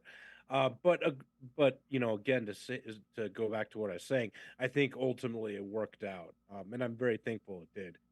I think it Because worked Jack out Perry well, is especially with the Jack way that Perry it's was going. well received. I'm super hopeful with what they're doing with the Bucks and Mm-hmm. fucking Jack Perry right now. I think that's a great turn. Definitely needed on all accounts. This is the first time that we have like a heel faction that is also like kind of in charge. And like this week, like Tony Khan can't travel to Canada, but like Kenny's gonna be there. The like Bucks are the people who are running the show, as the EVPs. They are like that corporate heel, right? Like that. Absolutely. You haven't seen that type of character in AEW right now ever, which I think is kind of cool and interesting. And so like it all works. The closest thing we had to it was when we were booing Cody as an EVP. That's the closest that we ever came to that, and it was close to that, but it was for all the wrong reasons, and it was not intentional. Whereas clearly, this time it's intentional. Yeah. Have they defined Jack Perry as being part of the Elite yet? I don't believe they have, right? No, but I think it's heavily implied. Heavily implied. Now. Heavily Yeah. implied. I mean, and I'm in favor of it, right? Like I'm in favor of them being like, they don't need a new name. Just call themselves the Elite. You got kicked out of the Elite, Kenny. We kicked you out, Hangman, right? Like don't call them the new Elite. They can just be the Elite. That's fine. But yeah, I like that. I mean, I think they already have a new name, but yes, he has they? now been after the assault on Tony Khan. All the headlines say that he is. They're calling it the Elite Emerging. I don't like Well, that that's name. terrible. That's well, I don't know. Let's work on that, boys. But the Elite Emerging. That almost sounds like a bad porn or something. Yeah, I don't know. I don't know about. Yeah, right. The Elite Emerging. That's the opposite of me getting out of the shower. That's the opposite of me. I will say though that it does. You brought up Kenny coming back on Wednesday, and it does bring a lot of intrigue. With his diverticulitis and with his. All his health issues, because it wasn't even just that, really. I mean, he still probably was suffering from all the crap that he's been through and hernias and all the stuff, right? And them announcing him, on Dynamite. Granted, again, in Canada, makes a lot of sense. What are your thoughts? Where do you think we're going with this? Is Kenny going to act as like the not the puppet, but the voice of TK, since like TK has been so viciously assaulted and injured? Has he had the surgery yet? Has that happened? No. I don't think so. Okay, so that hasn't happened yet. So I could definitely see him coming and being the voice of TK, and them doing something. Yeah, I was gonna say, it looks like you had some Vaseline there. Yeah, I don't know what the hell happened. We started talking about Kenny Omega. Yeah. My Owen was watching the Elite Emerging on break. Yeah.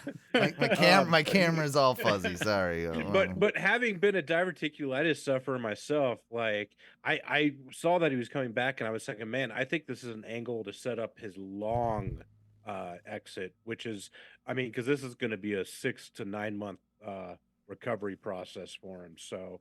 All right, so I read this article. I just looked it up on the amazing site Sportskeeda. Sportskeeda, that one. Whatever the fuck it is. Yeah, I hate that. Pop up. Fucking goddamn! My computer feels like it has AIDS every time I go there. I know, and it just happened. But yeah, so. I read this article the other day because it was in the Apple News app, and I was looking at it, and it says, and the title is Kenny Omega's return to AEW. 5 things that must happen. Must in all capital. Must, right?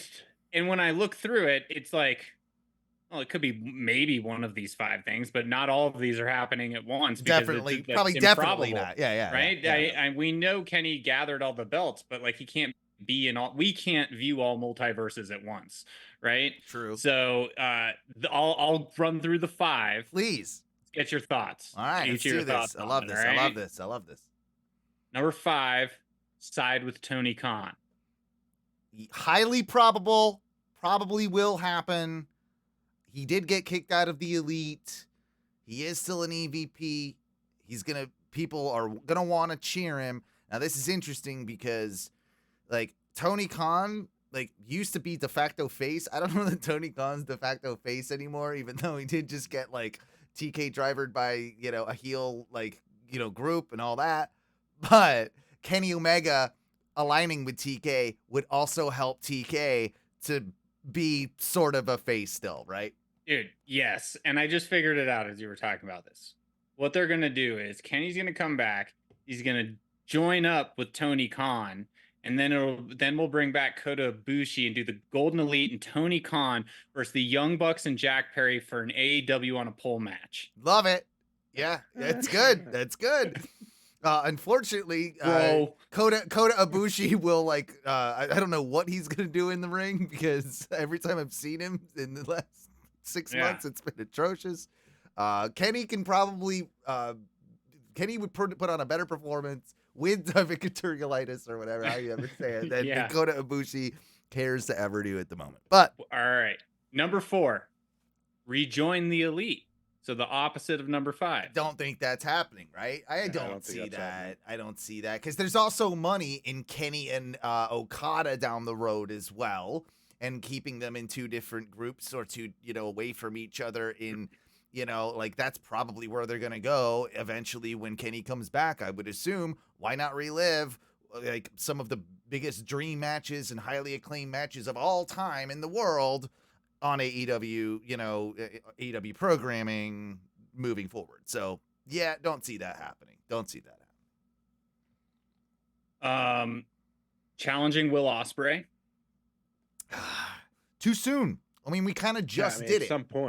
At some point, but Will's got his own journey. I have a lot of thoughts on the Will Ospreay when we'll talk about Will later on, but it feels too soon. Will's got enough going on without having Kenny in the mix right now. So, yeah, if Kenny can still do this at a high level and at Will's level in a year and a half, 2 years, then it's probably, the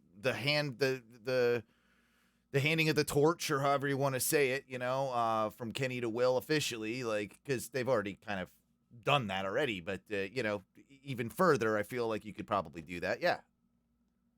Like, yeah. Number 2, I think it's just, we're all know it's not going to happen. Challenge for the AEW World Title. And then number 1, retirement. I mean, he keeps saying, right, like, that it's closer than we probably think. I don't think it's yet. I don't think it's on tomorrow night, for instance. I don't think that we're getting a retirement speech tomorrow night. I think that, and again, I don't know how bad it is. I don't know how bad his health is. I mean, Jay can attest to this. It can be an absolutely debilitating thing. But Kenny Omega is a freak human being, a freak athlete. And when he came back after the last set of injuries, he looked every bit as good as he ever has. And it didn't even last that long, right? Like, his last run wasn't even that long, really. So I think that he would really have to be like, I'm absolutely just can't do it, like life-threatening stuff for him to give it up now. Like, I just don't see that. He's not that type of person. He's going to want to have that one last run. Now, could we be saying, like, if this was a year from now, after a year of Kenny Omega being back as a full-time wrestler, 2 years from now, whatever, yeah, I think that's possible, right? I don't think that this guy goes on to have such as long of a career as guys like even Orton, or, like name a million of them, right? That are like Jeff Jarrett, right? Like, he's not going to have. I don't want to. There's no way you Kenny can. Omega the last ride. No, you don't want Matt Hardy, Jeff, or Kenny Omega. Don't get me started. You don't want. None of us want that, and I think Kenny. Neither does Kenny. Kenny doesn't want that either. He's going to want to go out doing as pretty high level of stuff as he could do, but his style will also dictate that he probably has a lot shorter of a career. You can also even spin some of this into storyline that leads him to sort of like, imagine this. yes, he's siding with Tony Khan because, Tony got wronged by the Young Bucks, but Kenny can say something along the lines like, hey guys, Elite, like, I don't have that much longer left. I need to have a job after this is done. I'm an EVP. I can't be, you guys are sacrificing like your future by doing stuff like this. I can't afford to do this. And so then you have tinges of, I'm not just siding with Tony Khan because you are the baddies, the Elite, and hey, Tony Khan, because now he's conflicted a little bit over his status, over like his injury status, when he can come and return, what his life after AEW looks like. And you can play into the story that at any point is Kenny doing it for the right reasons? And then there's also something inlaid for when Kenny can possibly even turn back heel once, like down the road. I don't hate that. The only thing I personally wouldn't be able to get over if you went down that road is the fact that the other day when he was streaming and talking about all this stuff, he's like, I don't even know what that title means. Like, I'm not good at that job. Like, just talking as him. He's like, it's just like, he's like, so I'm like, yeah, in kayfabe, but personally as a fan, I'm like, I wouldn't be able to get over how much he was just like, I don't know, like I shouldn't be in that position. I think he's already said that type of stuff. I think one of the big reasons he was put in that position was to head up like the AEW games whole thing, right? Like that was his, I think one of his main focuses, that, and originally he had his eye on the women's division. Like he was like kind of that, like those two things. As time's going on, the company's grown bigger. They don't necessarily, like, they have people that they can put in those roles. Like, so like, even with the Bucks, I'm sure the Bucks are a lot more hands-on, and they do probably do a little bit more of the office stuff and do talk to Tony and help, like, with creative. But realistically, they're all just synergize. Well, they're EVPs of creative, right? Like, that's what they are. They're not doing much else in the business. They're not handling the merch. They're not, like, actually crunching the numbers and, like, you know what I mean? Like that's so yeah, maybe in title only, but I think you could play that off on TV just fine. If I were a betting man, he's going to come back on Wednesday. He's going to side with Tony Khan. The Bucks are going to beat him, and that's going to set the stage for Kenny being gone like another 6 months. And it's gonna make them even more heelish. I think you're probably right. We don't want to see him gone longer, but. And that gives him a chance to get the surgery, right? I also think there was something. Now, we've all laughed at the Tony Khan, beat down, we'll call it, from, Jack Perry, the turn, and the subsequent then, like tease of the EVP trigger into it was like a cartoon when you rewatch it, because he like punches him. There's like a split second where nothing happens, and then he falls, and then he grabs his face, but he wasn't punched in his face. No. Now, my face. I mean, it's Tony Khan. It was bad acting. It was bad selling, but whatever. The guy's not a pro wrestler. The more I watch it, the more I like it.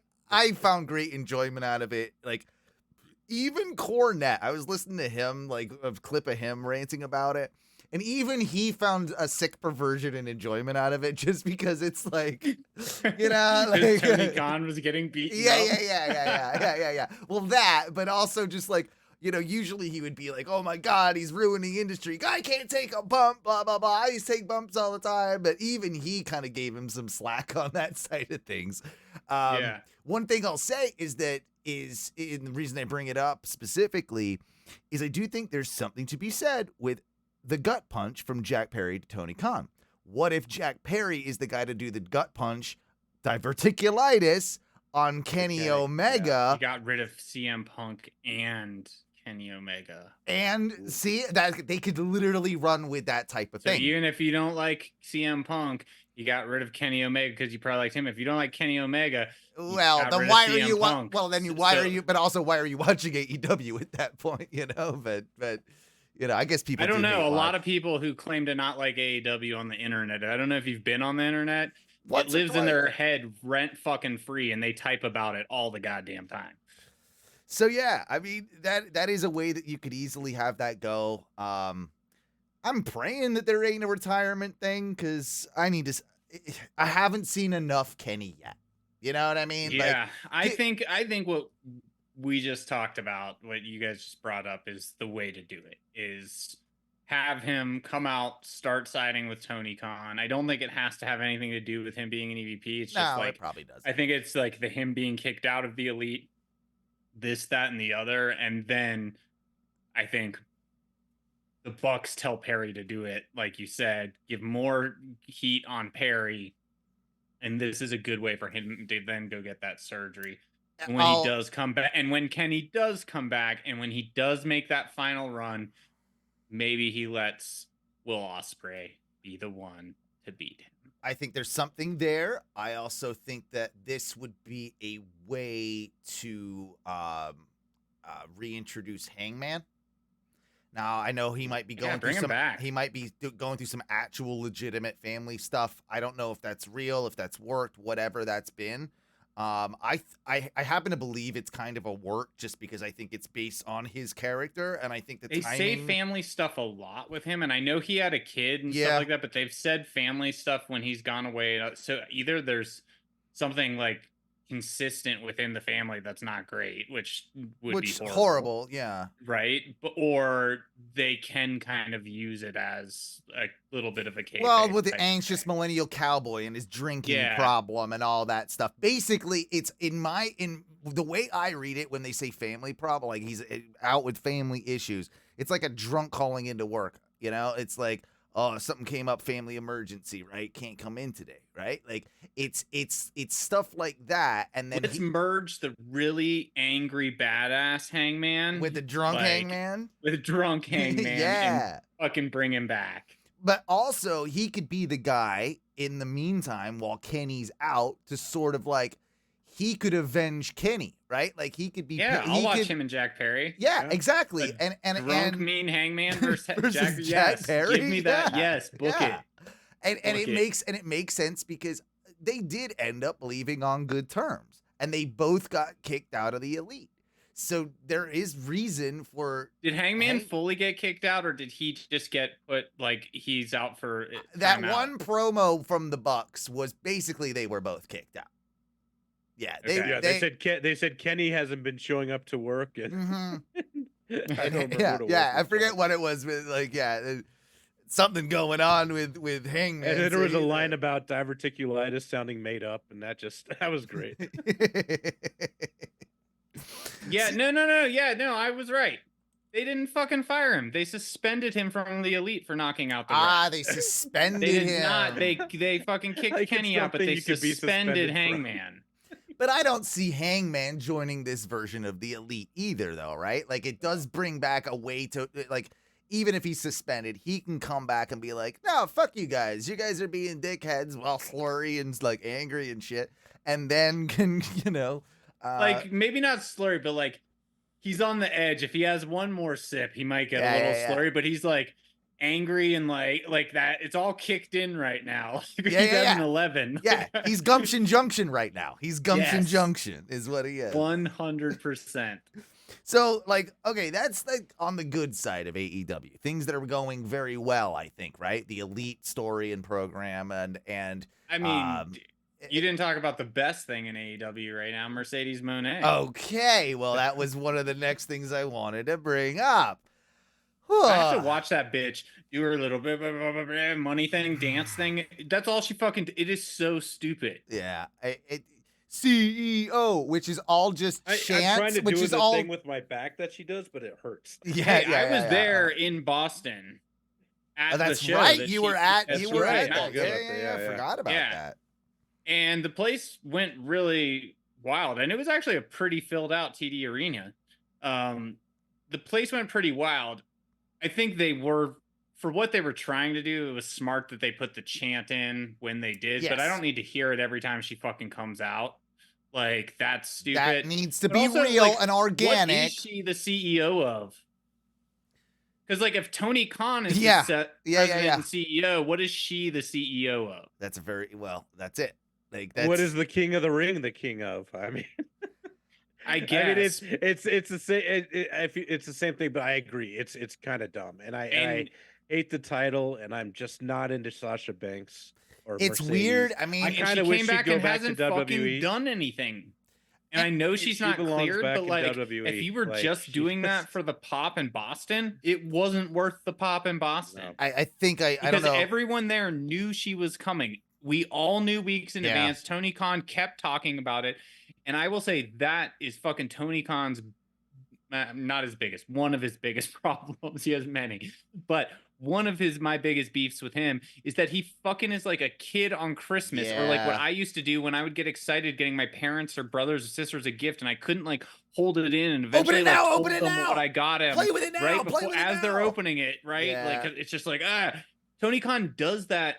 And he With spoils signings. the fucking pops that we get. You Where could have saved WWE, it. I will give them, they get me popped. Like when I get a fucking pop from WWE, that's like going to the drug dealer, getting the good shit. Like whatever Yeah. that, it's like, you just met the dragon And you've it been was- chasing. It was cool that they did it the way they did it. They brought at least they didn't hold it to the end of the show, right? And then like she had like multiple appearances on camera. They showed it like she was there from the minute one of that particular show.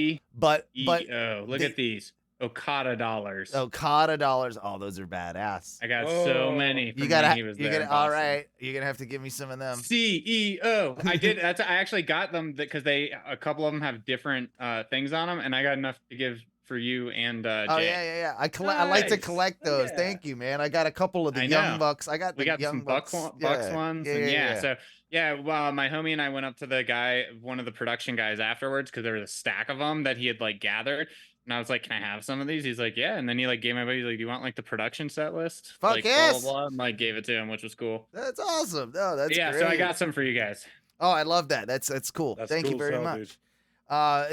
dude. So with her, it's to me that they should have saved her debut for closer to the fact or when she could wrestle. Maybe it feels like they knew, like Tony knew the whole time. He wanted to pop a rating. They were going to Boston. Everything fell in place. He had the contract signed, so on and so forth. And I can't blame Tony Khan for signing Sasha Banks. You have a women's division that's been heavily criticized. Now, I will say the women's division, I think, was on its way to being getting like pretty goddamn decent without Sasha Banks or Mercedes Moné stepping foot into that promotion. I don't blame him for signing her, but God, I hope it's not a super long deal. I hope it's not for a super ton of money. Not that it probably matters to Tony Khan at this point. We've kind of established that he's willing to spend and, give people crazy contracts. But to me, she like instantly within like 2 weeks, this is not the cornerstone of the division. And granted, we have not seen her wrestle in an AEW ring yet, right? I don't expect to be absolutely blown away. Sasha Banks was a good female pro wrestler. She was never absolutely blow away like some of the women I've seen from Japan, right? Like in ring. And then it was like, okay, well, let me think about this. Was she ever a good promo? No. The answer's no. She had a good character. She played her character well. She was a sassy bitch. But She had some banners That's the of only good Bayley, character too. she is. But she could never handle a good promo. Bringing in all the mistakes have been made because you brought her in trying to make her, I guess, a face because of instant crowd reactions and that type of stuff. But you bring her in and instantly have her feud with Willow. And I get it. You've got your New Japan history where you broke your foot. Well, bitch, that happens in wrestling sometimes, right? Like Willow didn't do that. You're kind of tarnishing Willow's good name as the best baby face in the fucking business by coming in and trying in the world. Like seriously. And like you're tarnishing her good name by trying to come and like challenge her, unless you she has to instantly turn heel at this point. She has to be a heel for it to make any sense. You keep interrupting a new champion. You keep, who is again the biggest babyface in the fucking world. One of the people that they should be centering the whole division around, and the AEW fans I think would agree with me on, a perfect TBS champion. But we're going to have Willow more than likely lose it to Monet at Double or Nothing. Pop Willow even better and have her fucking beat the bitch. I would love that. I don't see it happening. I think that that's what they're saving the Statlander turn on. I think they're going to essentially align Statlander and Monet with Stokely, and it's all going to be Stokely's brainchild. I don't disagree to that. I just think how you get there and still keep Willow on top is have Statlander fuck something up in the match, right? Like, or try and pretend like she's like helping Willow and to like put over Sasha, right? And then Willow's like, I don't want to do that. And like, then I'm a baby. That's not how I'm gonna win. Yeah. You Hey, know, this Chris, sort of stop! Thing. No. And then eventually, but then you could do like a Sasha Statlander thing for a second before they end up coming together and go under Stokely or something. I just think he's the one who like talks it out between. I don't know. I think but still, Stokely. I'm not super interested in the entire Mercedes Monet thing. I'm not either, and it's because you know what? It's because you can she needs a mouthpiece to the bank. It's because she needs. Thank you. It's because she needs a mouthpiece, guys. It's because she can't cut the promos that so many people said that she could. She cannot. They're all fucking just like, cringeworthy. Well, and they're like, she needs a manager. And what she has is like scripted, like with the girl they brought in from WWE, because it's known that she's writing all of those things for her. Jessica Pemberton or something it is. Yeah, but why can't we just do this the right way and have Stokely manage Mercedes?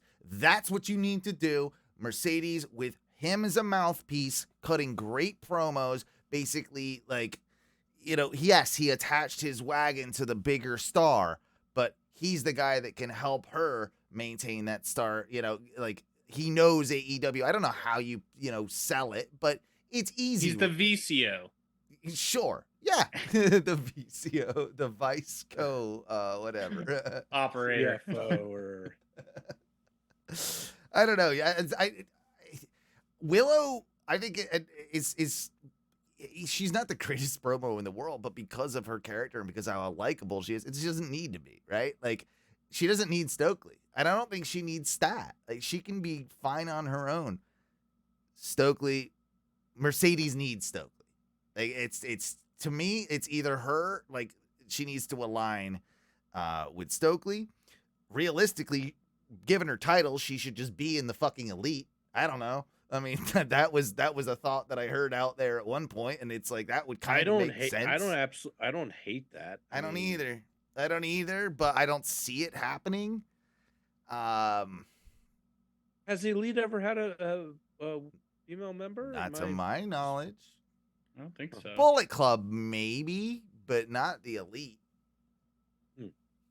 Unless you were to include Brandy. I guess that would be that would be the closest, right? That would have to be the closest to what I would think of. Hangman had a little girl, so maybe. I mean, baby Hangman. And that's an interesting one too, right? We talked about Hangman, but of course he had this and now I think he has this death feud with Swerve that they will revisit down the line, and I'm all about that. But Swerve is now a face. Swerve did some very awful things to Hangman and it's Hangman's baby. Yeah, Hangman's baby, cutting promos on babies, which I do every time I go out. If I'm ever at the store, I see your baby, I'm cutting a promo on it. Like that's just what's happening. But it is. I love that, dude. You should do that. That you would go famous on whatever social media is popular nowadays. Yeah, just you also get you're maced. The promo guy who just cuts promos on every baby that you see out in public. I see you with your nonchalant grin over there, you're Yeah. like lying back, like okay. Put that pacifier back in your mouth. Yeah. No one wants to hear that. I'll give you something to cry about. Yeah, exactly. What do we think of Swerve as champ though? Oh, I love it. Like I'm that was the first match I went back when I had to catch up with the pay-per-view. That was the first one I wanted to watch because I wanted to see him win. I think he deserves a championship. I don't necessarily love him as a babyface. But I think people were just naturally going to get behind him lately, and Thank they you have for been. It's saying been that organic. about the baby face. Yeah, but with that being said, I think there's gonna be a point where he's gonna kind of turn again during this run. At least I hope so. I hope so too. Or maybe he'll just stay morally gray like Stone Cold Steve Austin, which I could see that too. I think that's kind of the direction he's going. I'm at the point where I actually do like firm heels and faces, a lot more, than like AEW just has too many tweeners at the top of that scene. Like Moxley's a fucking tweener. Joe at times was a tweener, like, yeah, Joe's a monster heel, but the fans like applaud him, and it's he's not really a heel. And I get it. It's hard to build proper, like, real heels, like your Dominic Mysterios or your Cody Rhodes' faces, like it's hard to do that in this day and age. But it kind of gets a little boring when everybody, especially at the top of the scene, is sort of like, this ambiguous, like, tweener gray area type of character. Swerve, it makes a little more sense. I don't have high hopes, and it sucks because I don't think I have high hopes for this run. I don't think it's going to last that long. I think he's deserving. Everything you said, you're right. But I don't think it's going to go that well. I felt really weird, I will say, because, again, Jay, I think you hit the nail on the head about the face thing. When I did see him in Boston, he didn't have a match, but he came out afterwards, like, dark, and, like, was in the ring and, like, just talked to the fans and, like, was so nice and, like, thank you all. So, and everyone's cheering and, like, yeah, I love Swerve, but I was like, I don't like this. I was like, this feels weird to me. You're a different person than what I was expecting. It's like you've like put this thing out. You're like, oh, I'm gonna go on a date or meet this person. It's like, don't meet your heroes or something, right? Like, and then you do, and you're like, oh, well, the version of you I had in my head was a little better. And granted, he was very nice, but it was like too nice. Granted, he wasn't like on camera, but it was very connecting with the crowd where I was like, you kind of just lost a little bit of edge for me. And like, you had so much edge, man. You were razor fucking sharp. And I think maybe he can get that back. Like you said, if he doesn't have a long title reign, right? And then he can get back into being angry and wanting to fight and like having that edge. And I think that might be good for him.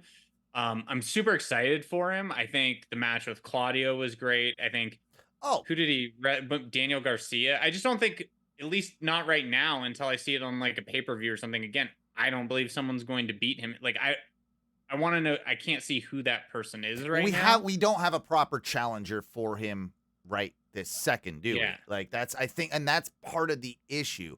It's kind of a twofold, threefold thing, and sometimes AEW is good at this and kind of like having storylines that kind of like spiderweb right into different which I like. So let me throw this at you, right? Starting with like kind of where I'm trying to start here to get to somewhere else. But we obviously have on our hands the biggest baby face that came not out of nowhere, but I'm shocked at how over Will Ospreay is. I'm shocked at how well he has adapted. Come on, bro. Adapted to the U.S. audiences, and that the U.S. has adopted him.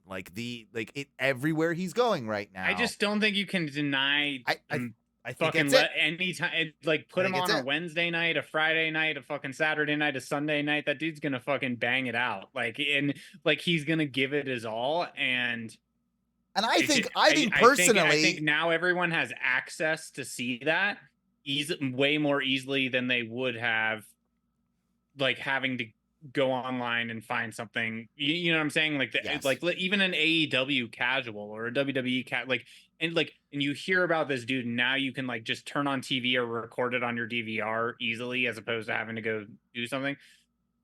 I mean, he deserves it. I mean, look at him in the ring first off, right? You watch a match, you're just like, well, holy shit, I've never seen something like that before for a lot of people. Then you go and you listen to a promo or even a press conference speech from him, and you realize that the dude is as just real as it gets. He might be a bit of an interview with him too. Yeah, he might be a bit of a dummy, right? Like he might be a little like, he kind of owns it, but he owns every bit of it. Essex, whatever. Yeah, like, he feels real. He feels relatable. It's something that it doesn't feel super scripted.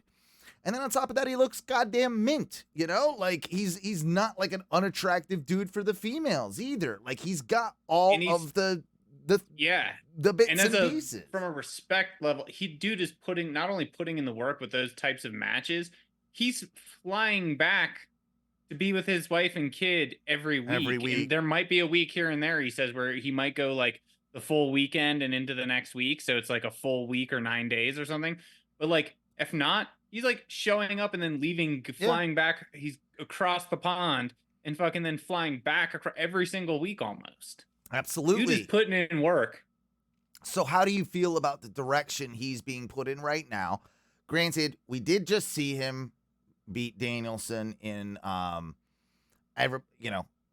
watched it twice.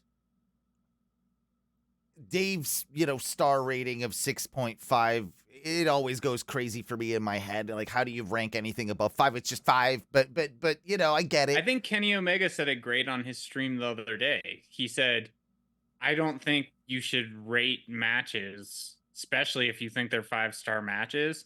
He's like, there should be like a 2-year period before you would say that this isn't actually a 5-star match. He was like, does it live up? And he was like, maybe in the moment you thought it was amazing, but like 2 years later, do you still think it's a 5-star match? I'm 100% of that, because you do have that recency bias thing, right? That happens.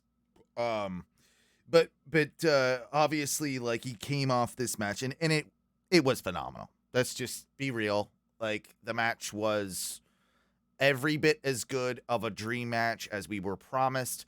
The fact of the matter is that these two had never locked up before this, like that's another just amazing thing to think about. Like, they were able to have that much chemistry and that much storytelling and that much just like slickness in the moves. Like, everything just, I can't really, there might have been one little tiny like thing here or there, but realistically everything looked pretty much perfect. Like, about as perfect as you're gonna get.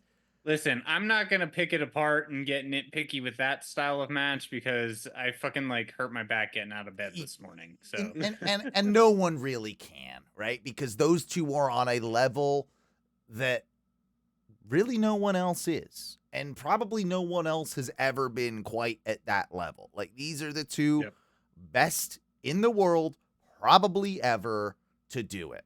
And that's, have you heard when you build something like I have. I don't know. I mean, Kenny has I think he has a bit more storytelling in some of the matches, but realistically him and Ospreay are just like so close. It's like it's hard to even like, and in a similar style. Danielson is equally as good in a slightly different style. So it's hard to kind of like, that to me is almost apples and oranges, right? I loved it. I loved every bit of it. But doesn't it seem like a bit of a downgrade? And I get kind of why they've done it, because they kind of did have to put the belt on Swerve. You kind of like, I think put it this way. I think Will Ospreay should have lost that match. I understand why they didn't have him do that, because they want to keep building him, but he hasn't had a loss in AEW yet. I don't think a loss to Danielson would have hurt him.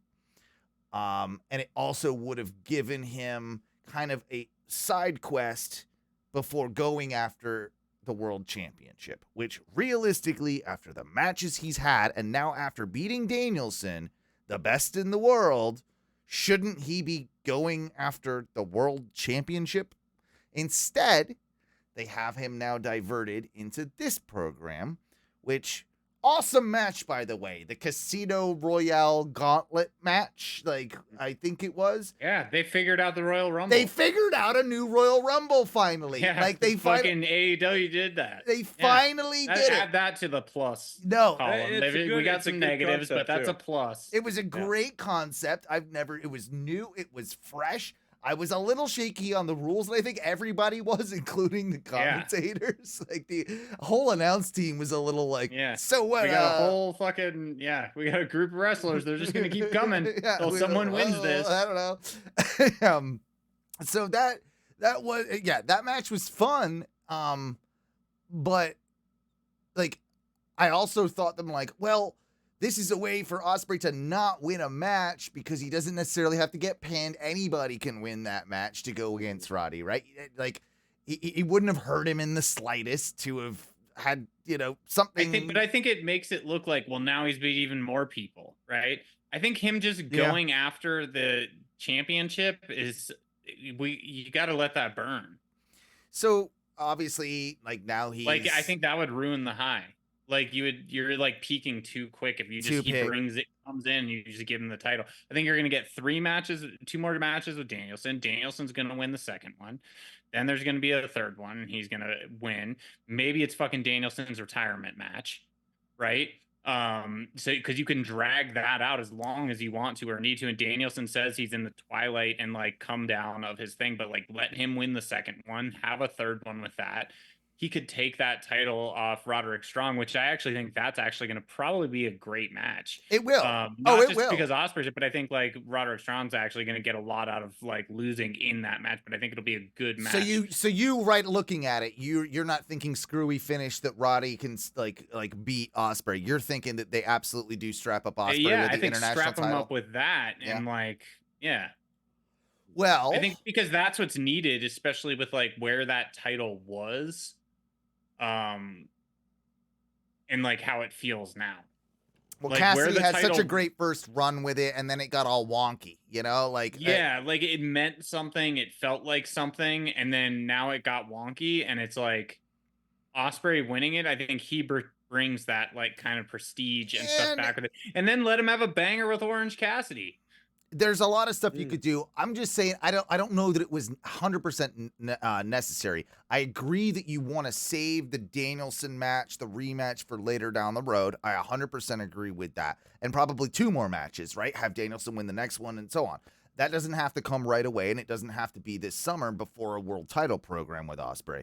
But Ospreay could have also utilized the BCC in this. They could have done some stuff with, him and Claudio, which, they did do a match, but you could have built a further program with that. You could have done some stuff with Moxley, which the Moxley stuff being, him being the IWGP champion sort of feels appropriate for Will Ospreay, to do as well. So, like, that to me could have also worked. I'm interested. I think you're probably right. It will elevate that title. It does always make sense for like a Brit somehow to hold an international title, even though like world and international, or it's like the world is international. It's the same thing, right? Like it's like I don't know, like semantics wise, but it always does make a little more sense. Why to we do have that. to have a universal? I can't wait till we get to a galaxy. Well, Galaxy's below Universe, right? Universe like would be bigger than Galaxy, Shit. so okay, we skipped. Champion. We need a multiverse, which might be I Do Speed or whatever his name is. The Intergalactic. I Do Speed. Is that his name? I Do Champion. Speed. I Am Speed. Who is this? He shows Speed. He shows Logan or I Show Speed. Logan Paul's. Oh, that little twerp that guy is 19. He is 19. I hate people. 25 million followers on his YouTube. Could you imagine the inflated ego that man? Yeah, I'm sure he's going to be very well adjusted in the future. Sitting next to Patrick Mahomes at Raw. Yeah. Oh my lord. Funniest thing this week, by the way, was hearing Meltzer talk about last night's Raw and Mahomes, and he cannot pronounce Mahomes. Dave Meltzer is clearly what does he say? A Mahomie. He's Mahomie, and They might be homies, dude. Yeah, they might. You don't know. That's Mahomie.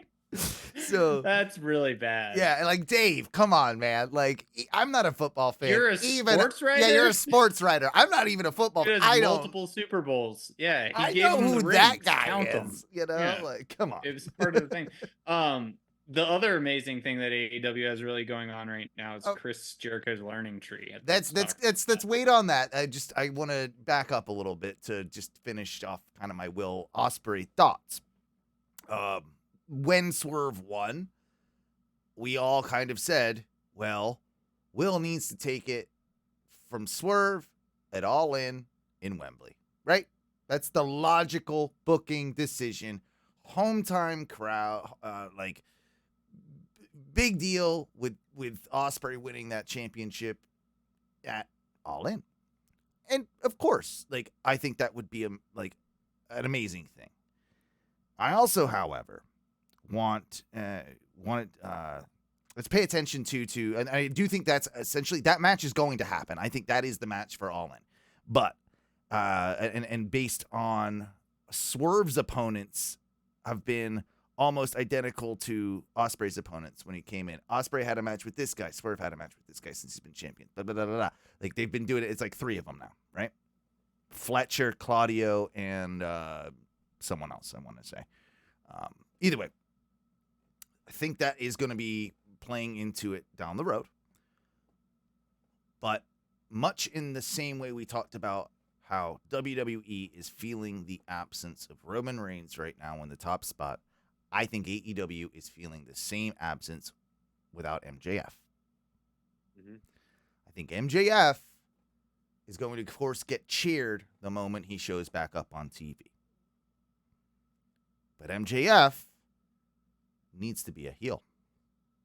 MJF is a better heel than he is a babyface. I know, like, he's kind of a weird exception to the rule, but I'd like a heel MJF back at some point. What I think you do is instead of doing the predictable booking of Will Ospreay beating Swerve at All In, is that you have MJF make his return to All In to cost Ospreay. So you get your big MJF pop as a face, but he costs Ospreay, the biggest face in the company, the big match, leading to an MJF being fully heel, Ospreay MJF program before Ospreay or MJF can beat Swerve. That's the way I do it. Yeah. I think you do. I think AEW, we talked about them being bold. That's the sort of stuff they need to do instead of going with the predictable, which, you know, it would be a Cody Rhodes moment. Will Ospreay wins that title at Wembley. But again, much like Cody Rhodes, where the fuck do you go? I think it needs to actually be a lot longer before Will Ospreay gets that belt on his shoulder, around his waist, than what most people are trying to predict. I lost you, Matthew. That's why I was talking about why you, like earlier when you were saying that, like, why isn't he going for this title? And I'm like, it's too soon. Way too soon. Right. I can see both ways of doing it. I don't know. But yeah. Realistically, I think it's way too soon, and I think if he were to take it off Swerve right away, you just did a complete disservice to Swerve. Like, you kind of they already waited a little too long and kind of fucked it up. Like, I'm happy for him, but they did miss the window a little bit. Like, that window was closing, and it was like the last little bit of air when you shut it, and it's like, it like pulls in because of the negative pressure. Like, that's where I was with it. I was like, I mean, if they don't do it, you're done, and like, you already waited a little too long. Who do they do? Who do they throw at Swerve then? Even if he's not gonna, lose to him. Your boy Big Bill.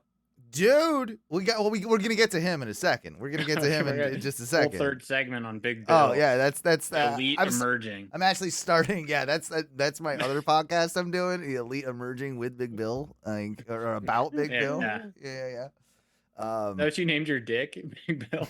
Nope, midsize, midsize Bill. With mid card Jey Uso.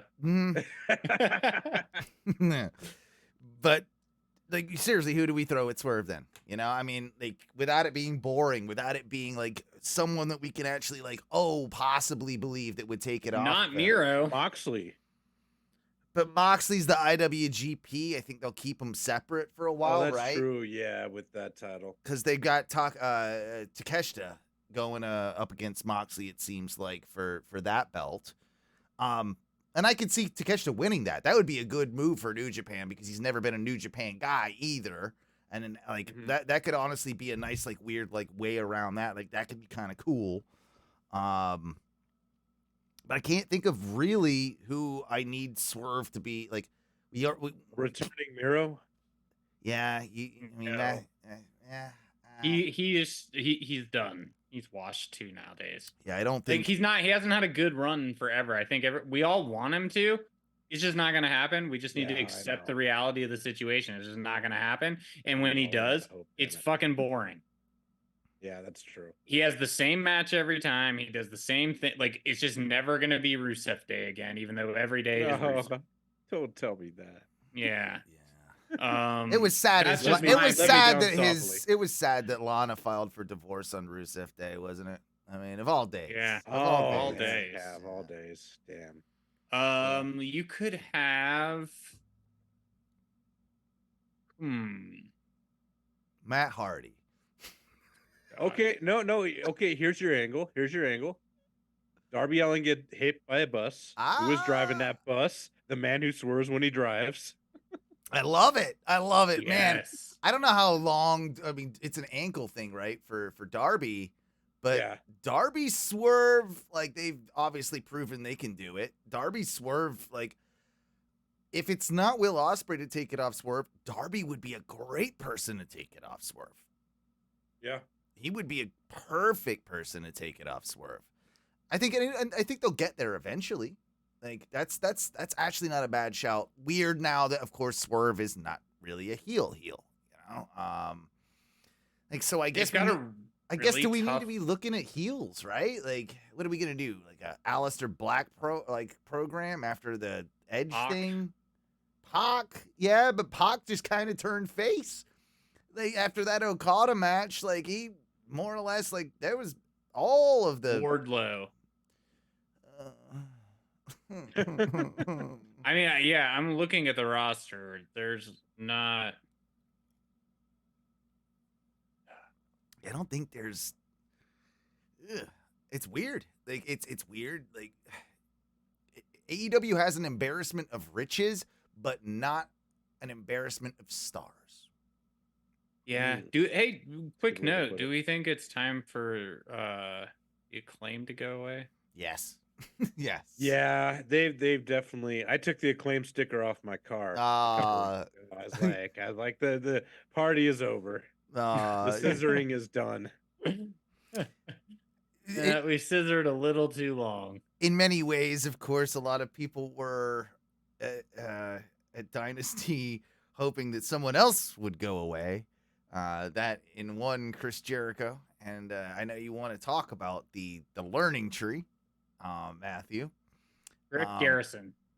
Griff These are my picks. 2024, Odyssey Jones, Griff Garrison. These are your years. Wait, who the fuck is Griff Garrison? Yeah, is he still Griff signed? Fucking that dude fucks. Is he signed still? Is he still? Yeah. Really? He's Jesus. still doing the thing with Maria Kanellis and yeah. Wait, what? The other. Yeah, he's 0-1 for 2024 so far, but there's still time for him to make up. Okay, all right.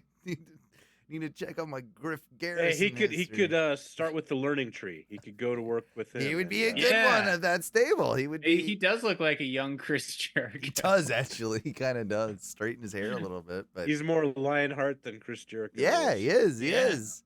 Okay. I'm gonna say something super unpopular. I was ready, of course, for Chris Jericho to go away, and then he did that fucking segment. And I get it. It's meta, and he's playing into it. He did it well. God damn it, he did it well, and he won me right back over. Like, I hate that he got me back in so soon again with something so simple, but he did. Like an abusive relationship. And how does he keep doing it? I don't know. At what point are we the problem, guys? We keep coming back and expecting something different. I'm gonna talk to my therapist about this guy. Yeah. It's bizarre. It's bizarre with Jericho because I was so convinced like that. Come on, man. It's the clout chasing stuff or stealing stuff. It's the all of that, right? Like he takes anybody that's in a program that's hot and he basically like deflates the sales of it and steals the energy That's of Chris Jericho steeds, man. Yeah.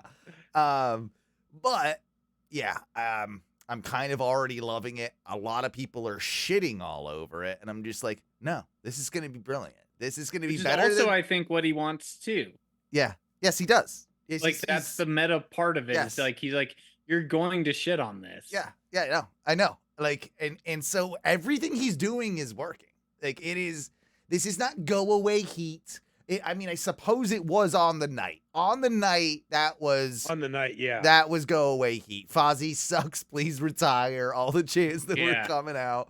Like, and I honestly felt a little bad for him, especially like the match was not great. I'm not gonna put the match over as a 5-star classic, but that dude took a couple of huge bumps. One in particular off the apron through the table, and they started chanting that shit. And I would be pissed off. Like, if I'm Chris Jericho, like, I get it. Maybe I've overstayed my welcome.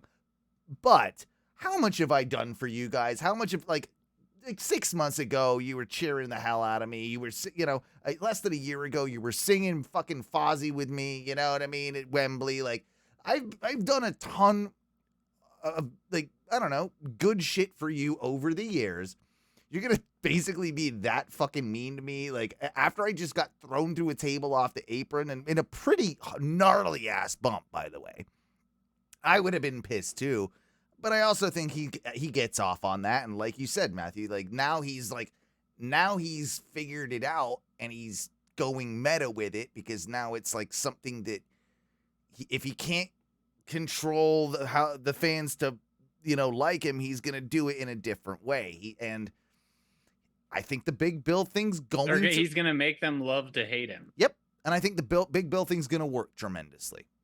I think Big Bill in the squash match that happened following, that whole promo, maybe it was on Collision or maybe it was on a different show. I can't remember.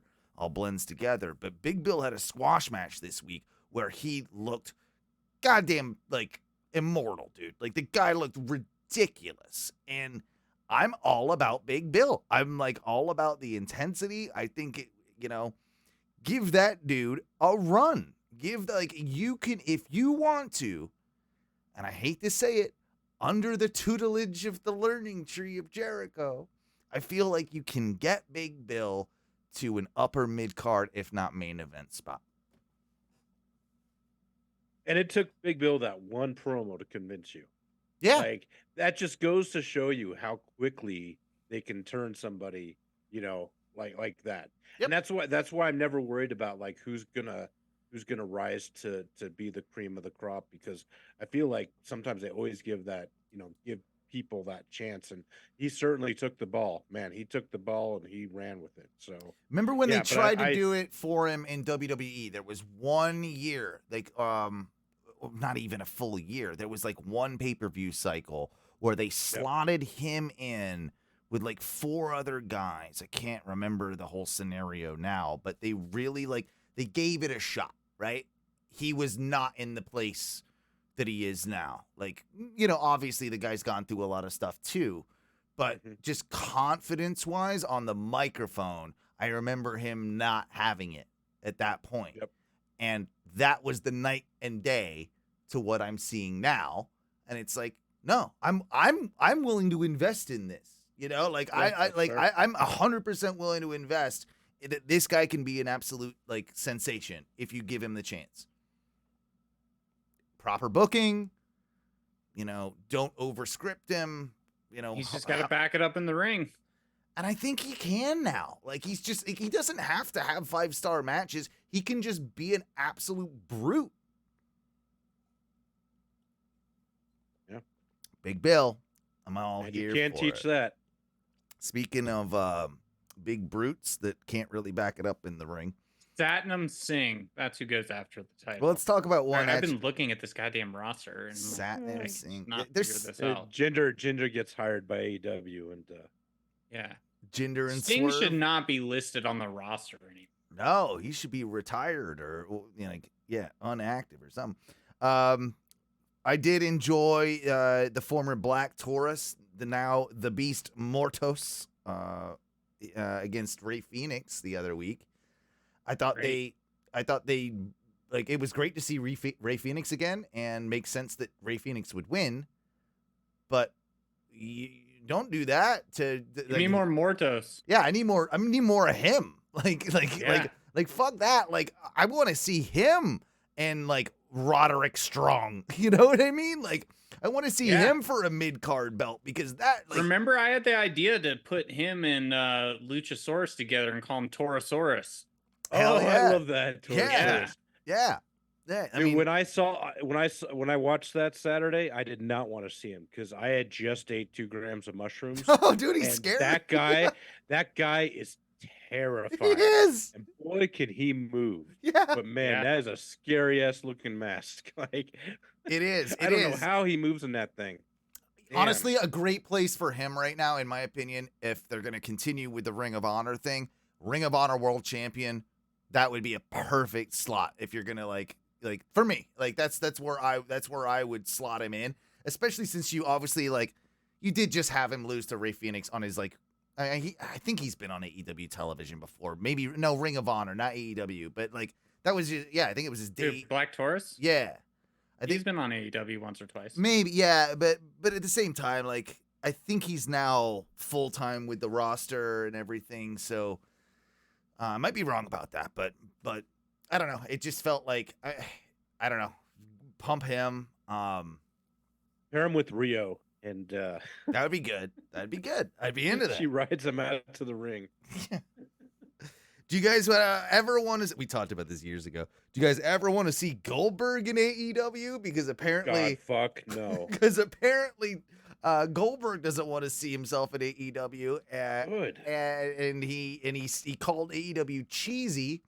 And then he tweeted out some. I hope this is because he wanted to go there. Well, this is exactly it. Because Tony Khan then tweeted out like the following day. He's like, "Oh, funny, he's calling it cheesy. He wanted a job like 6 months ago." Yeah. Like, mm-hmm.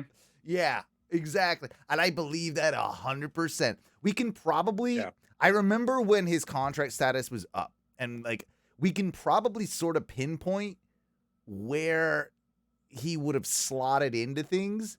And I can just see Tony like actually being like, "No, you ended Bret Hart's career. I'm never hiring you." Like I can actually see like FTR Bald will quit. We can't have that. Yeah, like, we can't have that. So Goldberg will sign with AEW the day Teddy Hart gets signed to AEW. Is that you saying that, or is that? That's me saying that. Oh, okay, yeah. What did Teddy Hart have to do with Bret Hart? Oh, Teddy Hart. So, for some reason, I thought you were talking about Teddy Long. I'm like, oh. No, but wasn't he on? I'm going to start calling the draft Legends Night. So that's the version of Legends Night. Yeah, it is. It's like the same way Mike B on the Ono radio show tries to come up with a new game every week, but it's always versus. It's like, I'm going to give you 2 or 3 things, and you tell me which one you think is better, and then I'll tell you which one I think is better. Just call it. Yeah. Shut up. Don't give away our secrets, because dope whatever is always like totally different, man. Dope fish, dope bird, like that's the greatest game ever, and everybody knows it. All right, so don't you stop.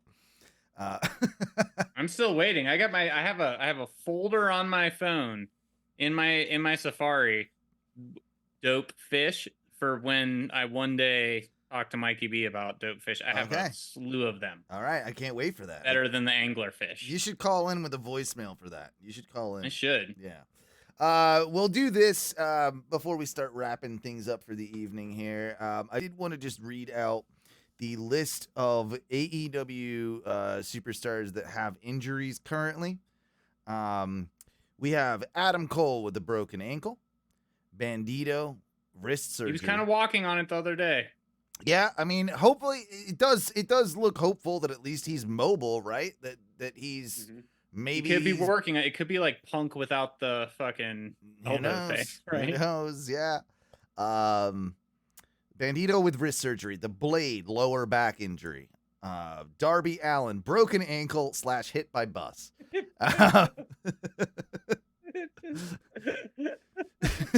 You know, after he got hit by that bus, he still went to the play. Yeah, he was on his way to see, and he was with some like New York, guy, and he's all bloody. Yeah, it's like you went to the damn play and sat through it after getting hit. He was with this. He saved this guy Raymond Pettibon. I guess he's like a very famous artist, like, New York artist, like known for his stylized ink drawings and stuff. And it sounds like basically Darby helped save this guy's life, like by like pushing him out of the way of the bus, and then Darby getting hit by it himself. So I'm used to this. Yeah. Oh my god. Oh, we also have Dr. Britt Baker, DMD, with back and neck injuries. That's been a long time, huh? With her, it's been a real long time. Jamie Hayter with a shoulder injury. It feels like that's got to be getting long time. That feels like that one's got to be hopefully getting close, because both of those, I mean, that's a huge part of the women's division right now. Like, put either one of those with this current version of Toni Storm, and we got something cooking, right? Like there's a lot we can do there. Stew, baby. Julia Hart with a shoulder injury just happened. Jeff Hardy with a broken nose concussion, which I'm pretty sure is just how Jeff Hardy lives life. Like, that is how, amongst other things, like his permanent concussion. He's gonna end up going back to TNA, right, with his brother. Like, we can only hope. I saw an article that was like, Hardy and TNA is going to bring in Reba and the whole family and all the kids. And I was like, stop. Cool. Just stop. Awesome. The whole thing needs to stop. Yeah. TNA, you Cool. were doing all right for a minute. You had things going in a Matt good Hardy trajectory. I don't need it. I don't need Matt Hardy anywhere I don't need him doing anything No. that is getting any sort of attention from me. Hopefully it's just a 2 or 3, or let him have like one program, have it be his retirement program. It won't be though. I know, because he's got to wait for Jeff. He's He'll gonna come back. He's gonna want to do it with Jeff. Or go to WWE, or they're gonna do something. Exactly. Juice Robinson with a back injury. He's been noticeable by his absence as well. Like, that's another guy with the whole the Bang Bang Gang, which have come on leaps and bounds with their chemistry. By the way, like the three of them, like I really enjoy. Yeah. I really do enjoy. I hope they can push Jay White. Jay White would be another one that you could elevate to the main event if you really wanted to.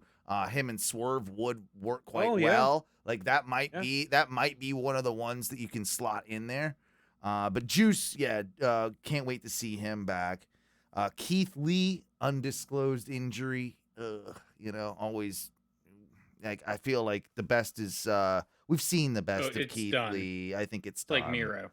Kota Ibushi. Complicated foot/ankle injury, but I feel like kind of the same thing, right? Complicated contract. Right. Yeah. Also, I feel like we've seen the best of him. Mercedes Moné remains to be seen, her ankle injury. Mark Davis, broken wrist. Now, Mark Davis being back, that's a guy that honestly, like, you can have him be a very, very dominant team with Aussie Open, with him and Fletcher.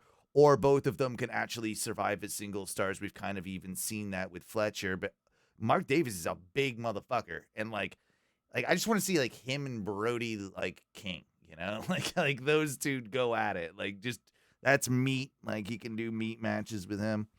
Miro, shoulder, elbow injuries. MJF, torn labrum. Which apparently MJF got the surgery, which means he's going to be out way longer than anticipated. Sort of feel happy about that, though. It's like, do it right, like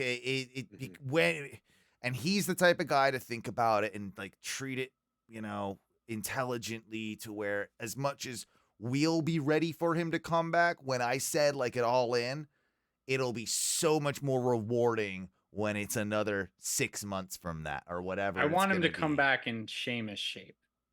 Oh God, fat MJF. That's dude. Yeah. He's like using the band or the fucking scarf as a napkin. Instead of better than you, burger than you. Ortiz with a torn pec. That's gonna be interesting. What the hell does Ortiz do now? Santana like left him. Learning tree. A learning tree. Learning tree him. God damn it. Like, wasn't he in the inner circle long enough to have, like, technically learned enough? Yeah, like, he should try and join the learning tree. And Jericho's like, no, you had your chance. Like, you had your chance. Like, you learned. You learned. Oh, guys, this guy would be the game changer we forgot about because he's been out with knee surgery. Danhausen? One Paul White, you know. Oh, yeah, that. Wow, we were talking about challengers for Swerve's title. Yeah, that's the guy right there. That he would have been clearly slotted in, you know. Clearly. Powerhouse Hobbs, new knee injury. That one's unfortunate. He can't catch a break. I feel bad for that guy, man. I know that one sucks. Ricky Starks with an undisclosed injury. He's another one that seems he's like a millennial heartbreak. He's like, Cody, can I please come join you? I like Ricky Starks too. I'm really firmly behind Ricky. Like, I'm not sure he would win it, but he would be a somewhat believable challenger for Swerve right now. Like if he was healthy, like I feel like I could do something with a program with them. Scorpio Sky.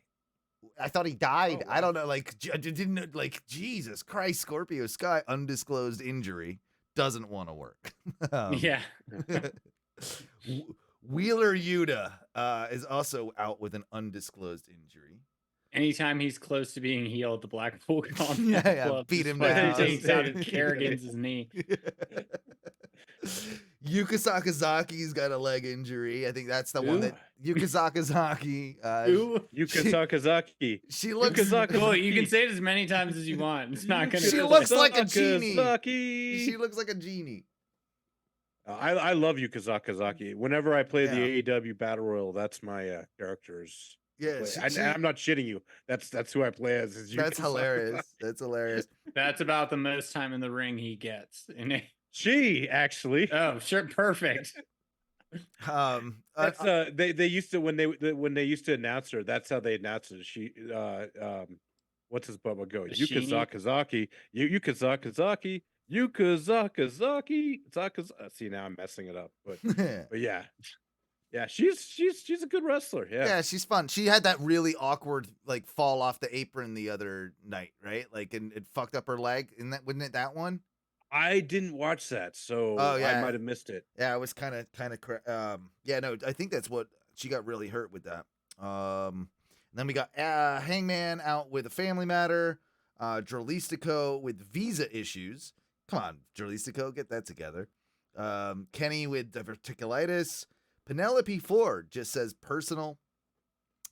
Ruby Soho on maternity leave, which that is kind of hilarious that whole thing was real the whole time, and they were like we were like, why are they doing this? Like they're actually banging. Okay, all right, like and she's the pregnant. destination was known. All right, well, I mean, well played. You know, at the end of the day, she wasn't needed in this division right now, and her AEW run has been atrocious. And probably like Tony, give her a maternity leave, like have a baby, and then maybe just not renew that contract. I'm thinking. Yeah, That's, maybe have her for and the Angelo kids wrestling school. Have her and Maybe Angelo get better come back. next round. Yeah, there you go. Or have her and Angelo come back just as parents who just kick everyone's ass. Like that always could come down with like a fake baby in a stroller, and they just beat it. You know. And then we've got Sammy Guevara as suspended. Yeah, where the fuck has he been? He's listed as suspended. He didn't, because the Jeff Hardy match or whatever. It was that one still? Yeah, he got suspended because he didn't see the ref, which is kind of bullshit because he didn't see and he like still did the high risk maneuver to finish the match or whatever. Man, that feels like forever ago. And he's probably okay with it because him and Tay just had that kid. Yeah. I mean, I'm sure you have a lot of fucking infants to go fucking cut promos on, dude. I do. You got Tay Mellows. You're gonna have Ruby Sohos. Yeah. Hangmans. Hangmans. Yeah, you've got a lot of kids to go cut promos on. I do. You're absolutely right. Gosh, there's only so much time in the day. Speaking of which, we'll wrap things up here with just the couple little tidbits. Good for old Nick Nemeth winning. He's now a triple champion. He's got the AAA Mega Championship, the Squared Circle Expo Championship. You know, in all of its prestige. That's my favorite. That's my favorite championship. And I'm following that lineage since right now. And this one did confuse me. He's listed as the IWGP Global Heavyweight Championship. Did did they like? Was that the internet? Like, what's the lineage of that? Was that the IC that they turned into the global? What do they call it? The global. The IWGP Global Heavyweight Championship is what is listed. I could have pulled that wrong. Let's see what good old Wikipedia has to say. You pull up Nick Nemeth's background for the title is at the 2023 Power Struggle after Will Ospreay had defeated the IWGP United Heavyweights Championship. It was the I know. Shota Umino in the main event. Bullet Club leader Dave Finlay destroyed both the U.S. belt and Ospreay's custom IWGP United Kingdom Heavyweight belt. And they turned it into the global. With a mallet after attacking Ospreay. Yep, AEW's Jon Moxley in a three-way match was scheduled. Okay. At Wrestle Kingdom 18. I don't hate that. And that's when they, Yep. That's like their international champion in a sense. Like, that makes a ton of sense. And I did like when Ospreay turned that into the UK championship instead of the US, because he's like, why the fuck am I holding this thing? Like, it should be, like. I don't, I've never wrestled there, and it also like plays into his current character now, which is kind of nice, that he's like, expanding. Pretty his new horizons. title, December 11th, 2023. Yeah. And then of course, speaking of New Japan again, we have. Did you hear about the story of how New Japan lost a USB drive and had to apologize to all their New Japan World subscribers? Oh no. Yeah, so it was at an event in Tokyo, and I heard someone else was talking about like it. The whole thing, their whole thing. Well, this is it. This is it. They're like, you think of Japan, they're like super technological, advanced, and Should we tell? Do you think somehow, they're ready to hear about the cloud? Yeah, they lost a USB drive at an event that contained every New Japan World subscriber's, I believe, name, email, date of birth, but they we should take that to an event.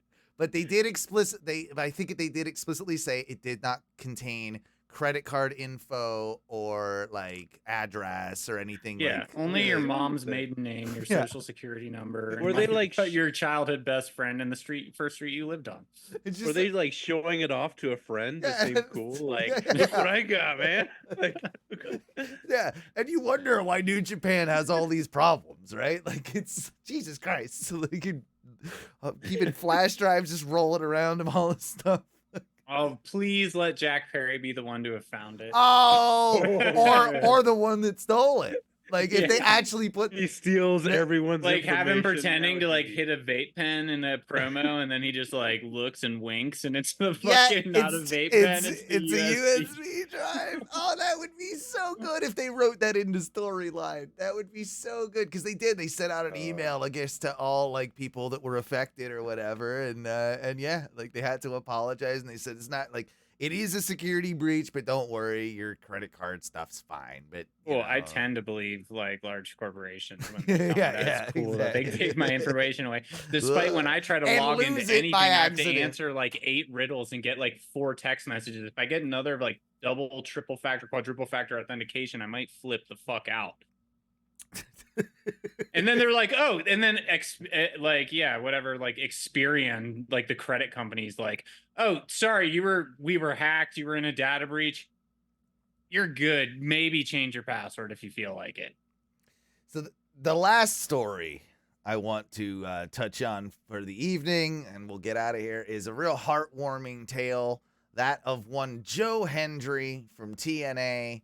And he's not even signed exclusively to TNA, I don't think. Maybe he has. I'm sure he shows up. Yeah, he shows up when he shows up, and he wrestles a ton on the independents, and he's got a real decent following, really because of his theme song. And Scottish pro wrestler Joe Hendry has been pretty much petitioning. For some reason, it's gotten a lot of attention over the last few weeks in the UK charts. His theme song. So he's basically trying to get it. Oops, hit a button there. He's trying to get it to the top of the UK charts.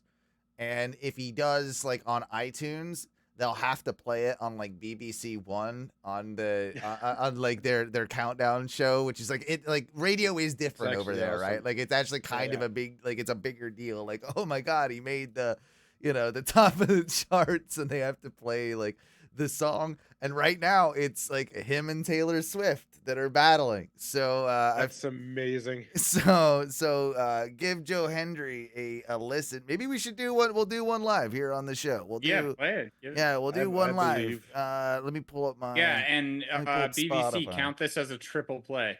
Yeah. Exactly. Yeah. Add it. Yeah. Let me see. It's got to be on Spotify.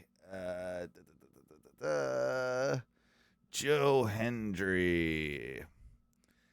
I believe in Joe Hendry. There we go. Say his name and he appears. I believe in Joe Hendry. I believe in Joe Hendry. Cause they love him in London and Paris and Tokyo, America, Scotland and Canada and Mexico. They say, I believe in Joe Hendry. I believe in Joe Hendry. Shit. Guitar interlude?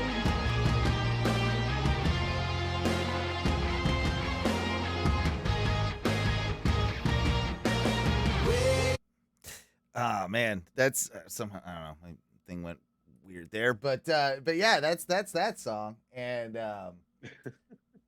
and dude, I honestly feel like he would be such a perfect fit in NXT, and it's this is the sort of thing that will get the WWE's attention, right? Like that will be like, okay, this guy like was able to get his song to the top of the UK music charts, like through. Like he's just all he's been doing is just like talking about it on like his Twitter and like, you know, that whole ground roots movement and everything. This is the sort of thing that like, if you're smart, if you're WWE or whoever you are, you sign this guy even, to capitalize on it. And if you know anything about him, he always like does goofy videos for all of his opponents. Like he's always like doing parody videos like of their song or of them. And like, he's kind of like, I feel like he's got a lot of that early Zack Ryder energy where he was just taking the like that the internet, like he was making a character for himself, and then he like, and it kind of like people caught on to it type thing. Kind of believed in Joe Hendry and what he's doing with that. So yeah. good for him. And Joe Hendry. I just think that might be a guy you want to keep your eye on, because Listen, if you believe in him, he will appear. Just like we all have to believe in Joe Hendry, we have to all pray for Drew. Like that's not forget. Have you guys been praying for Drew? I've been praying for Drew. Multiple times a day. Yeah, exactly. I just prayed for Drew just a second ago. You guys didn't see it. You didn't right even over see there. it. I prayed for Drew. What I do when I pray for Drew is I go look in the mirror and try and get that stupid look he has on his face, like he did last night. Like, guys. It's been a lot of fun. Is there anything else you want to throw in there before we get out of here? No? I believe in Joe Henry and Odyssey Jones. Well, then there it is. Saturday. That means it's time for us to go. Hopefully, and I'm sure it won't be as long of a gap between shows next time. We're hoping to do this more on the regular. My schedule's freed up a little bit. That really means that we can do a show if even just two of us, or if it's all three of us. Maybe we even get a couple of randos into the studio here every once in a while. And did just want to say, lots of love to everybody out there. Thanks for sticking with us. Facebook.com/groups/Oh No Wrestling. If you ever want to leave a voicemail, 407-906-6466. If you ever want to leave like an email too, Owen at onomedia.com. Or wait, no, that's not it. Owen, what is it? I can't even remember. You're a businessman. You don't even know your own email. I don't remember. onomediaowen@gmail.com. You can send it there. That's an easy spot. OnoWrestling.com, OnoRadioShow.com if you like that sort of thing. OnoMedia.com with all sorts of fun stuff if you live in Orlando, coming soon. That being said, boys, we We gotta get out of here. And what do we say? In honor of Sting, by the way. Woo!